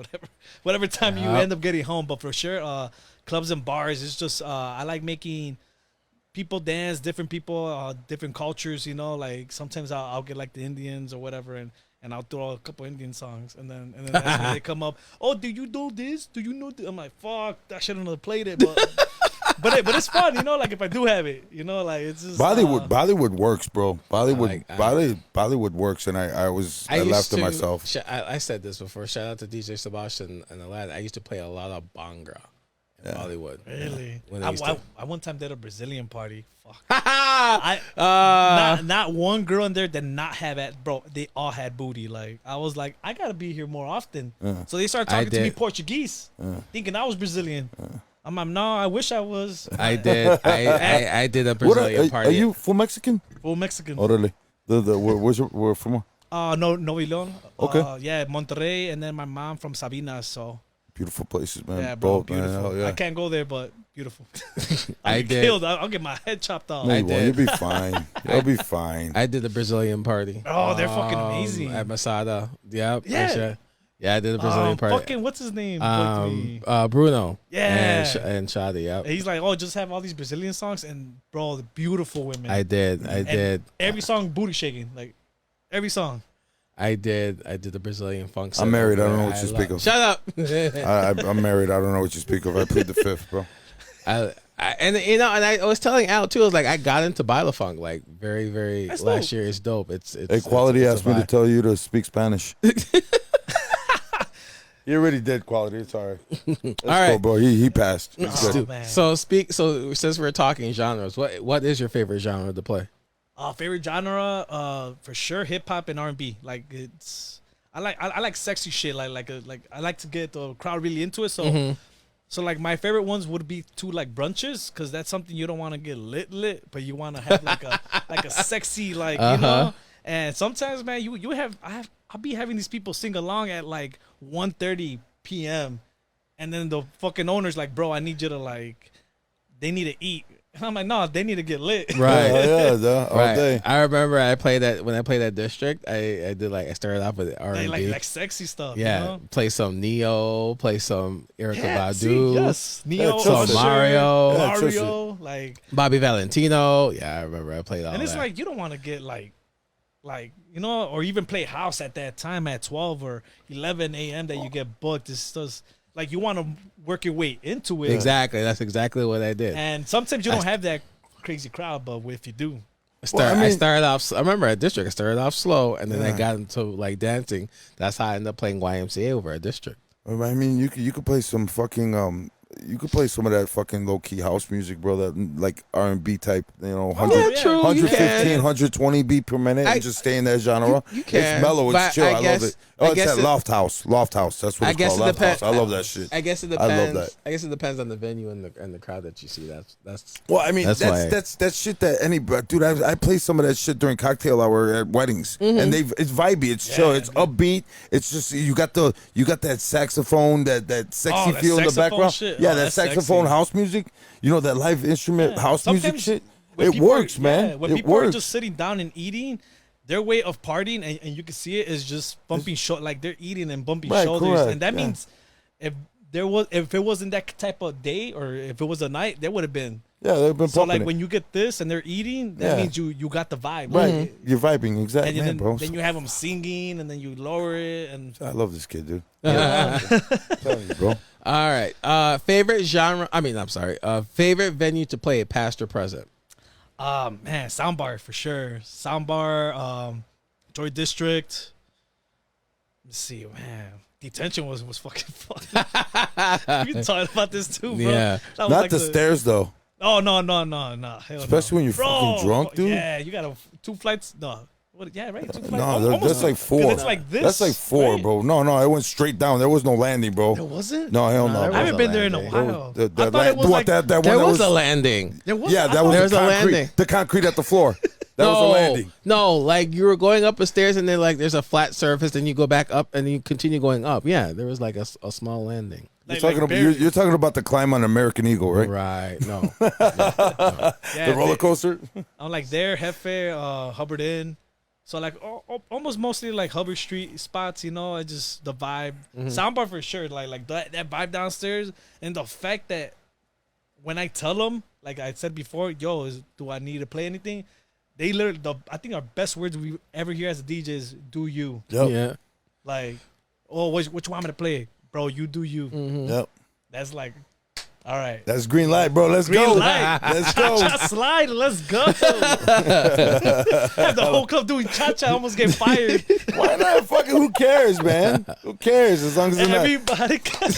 Hey. I might do it soon. You know All right, what? he You know might. what? Why Don't you be just- surprised we might play it at a bar. That's fine. Or a club Dude, out in I play it Ecuador. at the bar, bro. It's better than some fucking girls on top of a table trying to twerk and the I'll tables probably play DJ Quality's remix to cha-cha. I have it. Oh wow. It's a cha-cha and it goes into EDM. Oh. Fucking dope. Yeah. I still have it, bro. Oh wow. If you had to do an opening set for a DJ, who would it be? A-Track. Damn.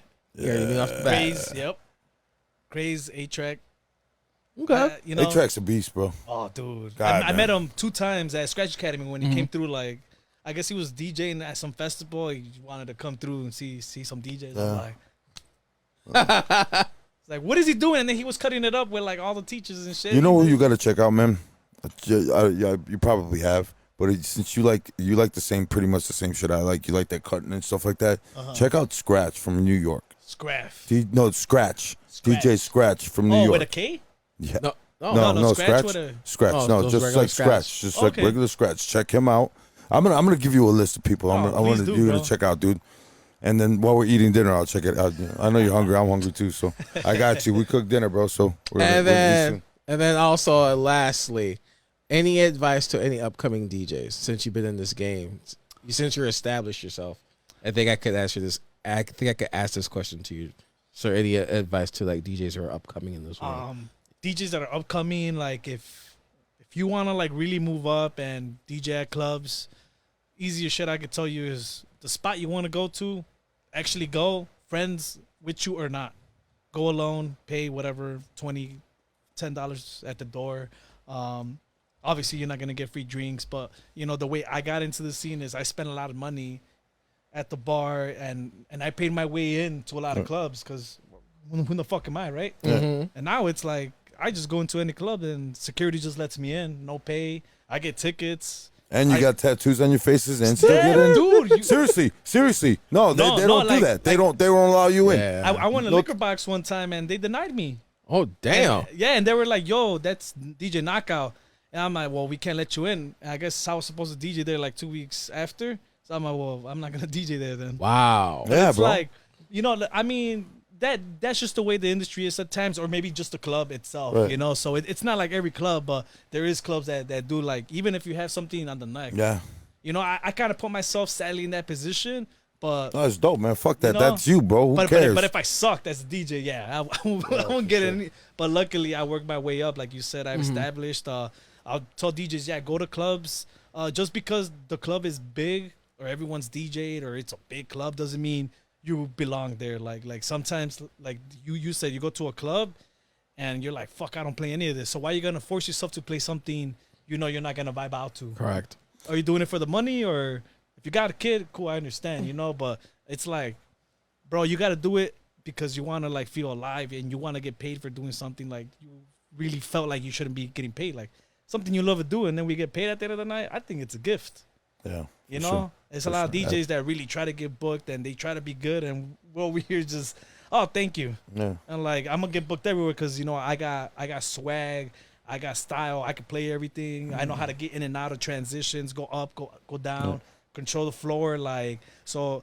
And you know, like sometimes these up and coming DJs, what I'm telling you too is go visit some of the DJs that know how to do what the fuck they're doing. I don't care if you're not DJing on a Friday night. If you see Shaw Mac at this club and you like how the way he DJs, go fucking say Follow what's him up to up, him. Give him a shot. Before you go to the booth. Now, what if someone who's like 1 or 2 years in the DJ games in the club, trying to talk to people and they approach you? Pretty much, what would you say?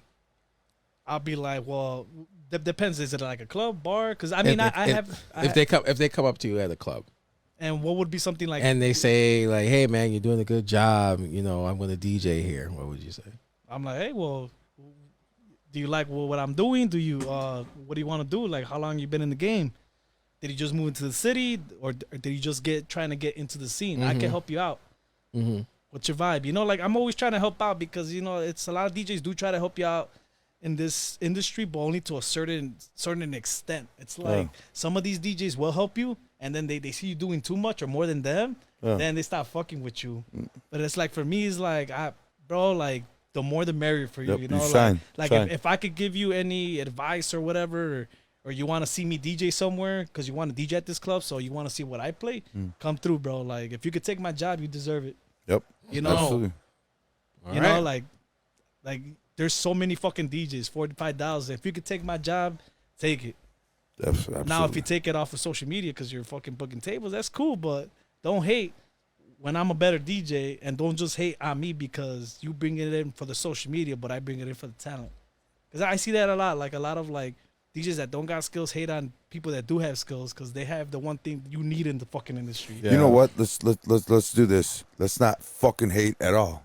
Yeah, I wish. Don't man. don't. Just because he's got that's how we're built as humans. We're built differently. So what if that guy's fucking taller than you? So what if that guy's fatter than you? Who cares if this guy's got a Ferrari? Bro, you know what? Who gives a fuck? Who One cares? of my guys one time he had a funny story about being fat. So he booked this DJ at Point and Feather, and I guess the owner called the DJ that booked him. He's like, bro, he's like, well, he's like, I need another DJ. He's like, Oh, you won't fit? Yeah, he didn't fit in the booth. So. Oh wow. And he's like, what do you want me to do? He's like, book skinny DJs. Damn. I've never heard of that situation, but dude, I fit in there like barely. You know, it's like a good 3 inches. Like, and I'm skinny. And this guy's like skinny, and he told me the story, and I fucking died. I'm like, so you're telling me the owner called you mad about a dude being too much overweight, not being Dude, can you imagine that promoter? He's like, how much you weigh, bro? No, and that's what he told us. Like, What's your belt size? What's your pant size, bro? Oh, you're a 36, so you won't fit. Damn, that's fucked up. That is racist fucked as up. fuck. like, And that's also like fucking shout out to Naz because he knows the spot. Streeters Tavern in Streeterville. So that DJ booth, there's no easy way to get into that It's DJ hard. booth. It's hard. You have to climb. You have to go underneath. what the fuck? You have to go underneath. like a bar. Like sometimes when you got kind of like a bar. You have to go underneath to get behind the DJ booth with the streeters. Oh yeah. So imagine if you're like a big dude and trying to fit into this small hole to go through there behind the DJ booth. Hey, we all went through that small hole Shut to get up. into this world. That's fucked up. So don't give me no excuses on that hole. Oh my god. Now DJ Boost, we got a problem. Real quick. Your Vanessa just commented. She said being humble is very respectful. It is. I Okay. guess. Where are we going with this? I'm just saying how being humble is very respectful. No, I'm kidding. I'm kidding.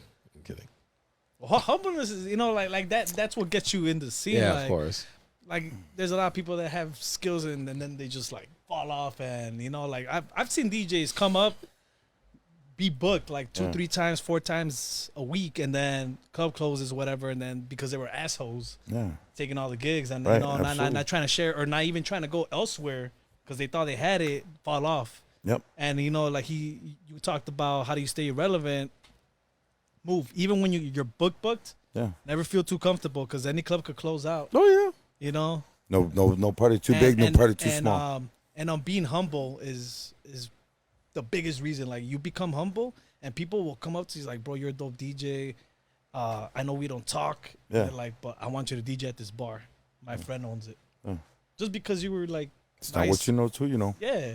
And sometimes like the vibe you give off to people, like, damn, bro, that gets you bookings. And sometimes you could be dope and fucking asshole, and then you're nowhere. Yep, absolutely, You're in man. the- You burn you're in those the- bridges. You're gonna burn bridges you're in the- really fast. Yeah, you're in the bedroom looking at me DJ at the club, like, so it's always about like that. That's how I learned. That's how I learned from like Metro and nonstop. Like, every time I see Metro, it's like, And bro, you're a beast. You set yourself apart.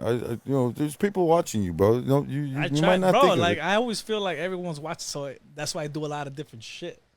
It's always like people will like a couple of your comments, but then when you put, let's just say, the same shit or video, bro, you get a lot more fucking views because people are always looking at you, but they don't want to make it look like they're paying attention. But it's like, okay, well, you kind of are. So I got your attention. I got your attention, and that's all I want. Because I know I could blow up, but it's like, do I have your attention? You know, like people are like, man, your shit you be posting on Facebook. I'm like, I want to see who I got to delete from life, and who actually needs to stay in my, you know, like my Facebook. Like this last year, this year I've actually deleted and blocked like maybe 30 people. 15 in which I thought that were my friends. I just saw a post from you the other day, so I'm cool. We're good. We're good.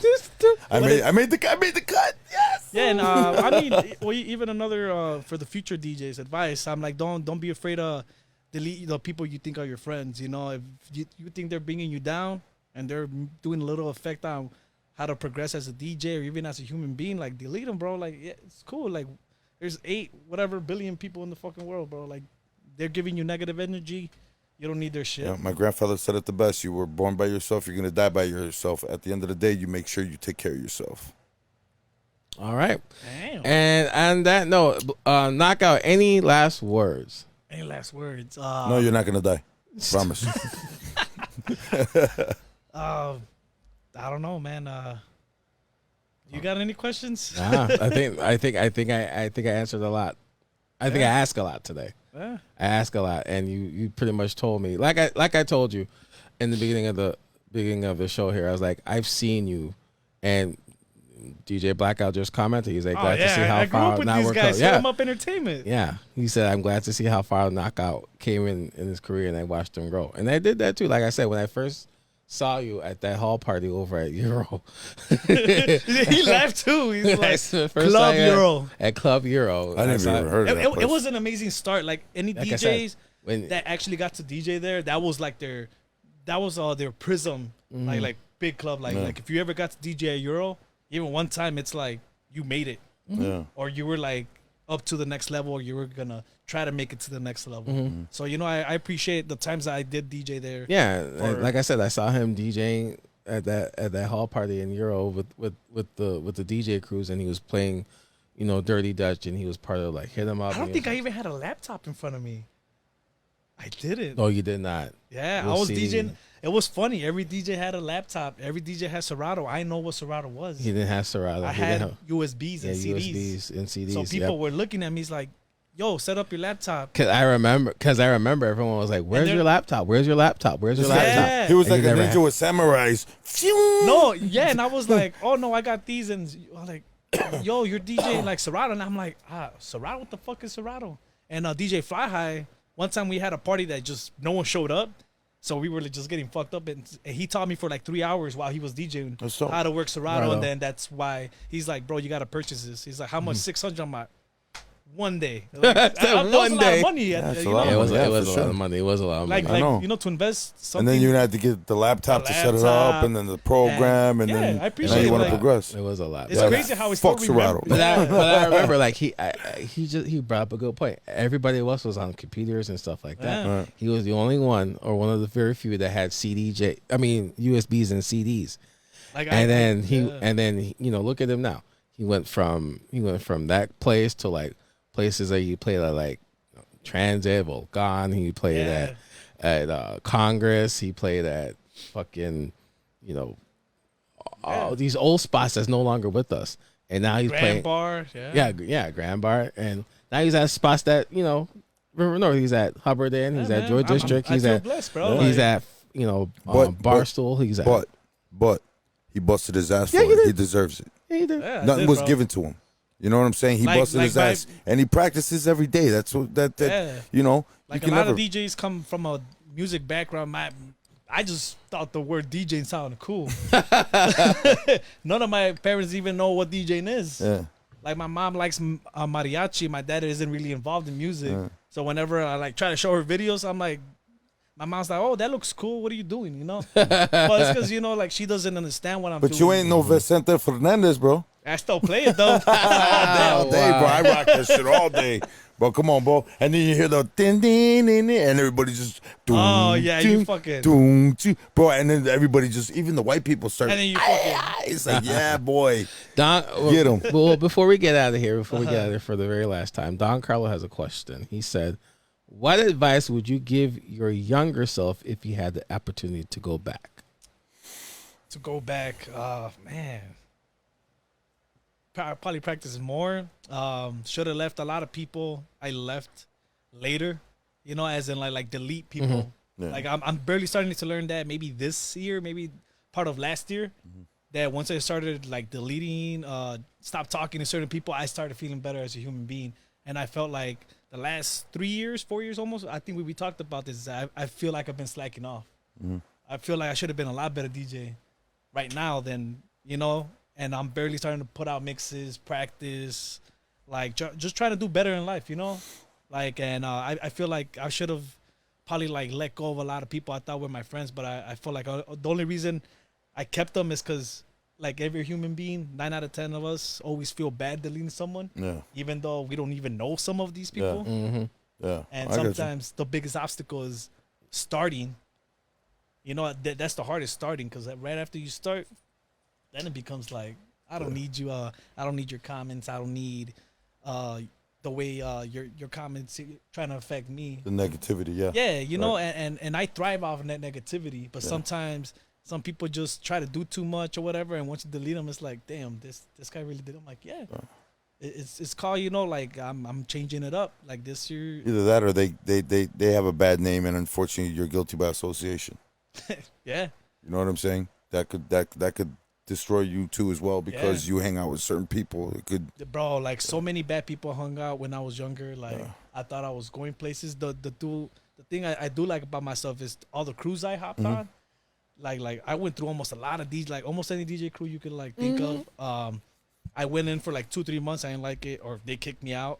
And all those people that kicked me out, like, yo, Knockout's the only one from the South Side doing it in the clubs, and everyone was still kind of trying. And I'm like, should have stuck around, you know, like. No, because no. It was better that you did it, and God to put you into that situation for reasons, because you don't need backpacks, bro.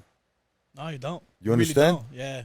You understand? Oh, well, Knockout did it, so now I'm going to ride his coattails in order to get where he's at. No, it doesn't work that way, bro. I busted my ass to get here, bro. I'm not going to just give it to somebody. You understand? Yeah. So God did that for a reason. Yeah, no, and you know what I'm saying? And I feel blessed, bro. Like, and you are blessed, man. You're doing it. You're rocking, bro. You're rocking. Bro. You're killing it. Yeah, still busting my ass, because it's like it's never over. Actually, the older you get, it's like, okay, fucking Tom Brady is still the greatest, but then Patrick Mahomes came. He's like, can I ask you a question, person? Yes, sir. How old are you? 29. Fucking God. Get out. Oh my gosh. Yeah, for real, I thought you were a little older than that, bro. For real? Oh, 29. You're Yeah. still a baby. Bro, he's 3 years younger than my daughter, or older than my daughter, bro. Holy shit. And mind you, when he was doing these parties, obviously he was the youngest one in the room. Yeah, you know, I was too. Like, you and Fresh Prince could go fuck yourself. Shut up. Yeah, like Fresh Prince is like 25, right? He was like 17. 17. Wow, He was like 18. 16. Oh, fuck, I mean, a lot of these people were like 22, 23, 25, like doing their own events. And I'm like, I want to be like the Dirty Dutch DJ, Second City, Ghetto Divi, like Mad Jazz. Like, I wanted to be like them. Yeah. I would feel blessed to even be next to them or talk to them. Now we just talk like friends. Yeah. It's like, dude, I mean, you know, these guys are very respectable, man. You know, they're very, very respectable, man. Yeah. It's just sometimes people fucking come at them wrong. You know what I'm saying? When you come at somebody wrong, you know. That's why, like, the fact that I learned the old school way and kind of like developed into like, okay, well, this is the way society or the nightlife's going, laptop, Serato, like, okay, I got to do all this to prove to you that I deserve, like, to even say what's up to you. And I think that catapulted me to even be a better DJ without me even knowing it. Right. I'm over here practicing just to get this guy's attention. And by doing that, it helped me become a better DJ. And I was over here looking for another mission. And I was like, oh, shit. Like, you know, when it was right in front of you the whole time. it was right in front of me the whole time, bro. And, you know, like, I do that, and I'm, you know, like, I work a full-time job. Yeah. And I DJ full-time, and I try to work out before I go to work at 5 a.m. I run on the treadmill 5 a.m. before I go to work, and I would run after, and then I work on my music or mixes. So I'm That's like, awesome. so 24 hours, bro. Like He's a busy man. Yeah, I try to stay busy this year, bro. I'm slacking off the last 3-4 years from what I feel. So now it's time to like really put the gas to the pedal, bro. Like, Put in overdrive. See, the thing in your corner is that you're so young and you're motivated. yeah. So that's definitely gonna help out, man. Fucking dude, as my wife and Alex tell me they're ready to put me out to pasture. Oh God. Well, I'm 47. I'm gonna be 47 in October. Damn, 47. I've been DJing for 36 years. 36 years. 36 years, Shit, bro. older than me. Damn. Yeah. I wasn't even thought of. Nah, bro. Dude, I think your parents were younger than me. Oh wow. Yeah. Yeah, well, that's fucked up, dude. He said, "Yeah." No, No, there well, was you know no, what? no My hesitation. mom's 57, and my dad's 67. Oh wow. 10 Okay, years God apart. bless them, bro. God bless them Yeah, both. so- Man. Seriously. Like no music background, but they're like, hey, as long as it makes you happy and you make money and you keep a job, you could do whatever the fuck you want. Yeah, absolutely. Get whatever the fuck you want. Yeah, there you go. Boom. Wow. So I was like, my dad just had one rule: is like, you could do whatever the fuck you want, just have a job, do something with your life. Yeah. Even That's though cool. he didn't like it, but if it made me happy and I was And successful. you're not on the streets, you're not gangbanging, you're not getting shot at, bro, and you're good to go, right? Exactly. Cool. It's tough neighborhood. I'm still in. All right, bro. It's everywhere, bro. It's everywhere. Stay vigilant. That's Hell it. yeah. Stay vigilant. All right. Okay. All right. So Knockout, thank you for joining us. Brother, it was a fucking honor, bro. Seriously. Thank you, Knockout, man. This was awesome. All right. So Yeah, now that you got to see Knockout without, beyond the tattoos and the mohawks, he's actually a really, really cool ass dude, man. Cool ass dude. Fucking phenomenal DJ and very open-minded, man. So go definitely check him out, man. I've known this guy since I remember when you're hanging out with all the crews, man. I saw you that one time, bro, and I was like, no, it's pretty good. It's decent, man. It's decent. So it was an honor to have you here on the Thank show, you, bro. man. Thank It was you. great, Yeah, man. we Seriously. really, really appreciate it. We Thanks did, a lot, man. All right. I just wanted to see you guys too, man. Hey, brother. Hey, listen, you're welcome talk. anytime, bro. You're welcome anytime.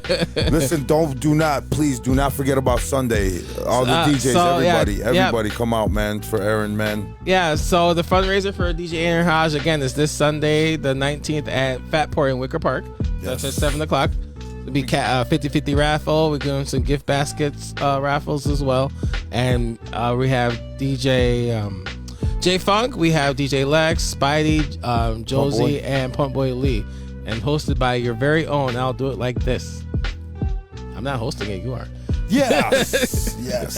So again, thank you guys for tuning in to another episode of the Industry DJs podcast. You can check us out on our Facebook page at the Industry DJs, on our Instagram page at the Industry DJs. You can check us out on your favorite streaming platforms: Apple, Google Podcasts, Amazon Music, Stitcher, Anchor, and Spotify. Actually, a new episode will be dropping tomorrow morning on the streaming platforms. To the words, real quick, Knockout, shout out your socials. Not your number. Okay. Your Yeah. Instagram. No, you don't want that. Your social medias. IG DJ Knockout with 4 E's, JAY_ Knockout. Everardo Abrego, since quality want to hear some español. That's on Facebook and man, what else? Twitter, DJ Knockout, DEEJAY_ Knockout. Okay. Man, I don't know what else. Those are good. Those are good enough. To the words of Peter Ramos, support your local DJs. To the words of I'll Do It Like This, he just said it. Stay vigilant. Watch your six. Watch your six. Yep. And check out Knockout in the River North at all these spots that he'd be DJing. Yeah. Again, follow him on social. You'll figure out where he at. White bar on Saturday, closing out. And don't be scared, man. Just don't.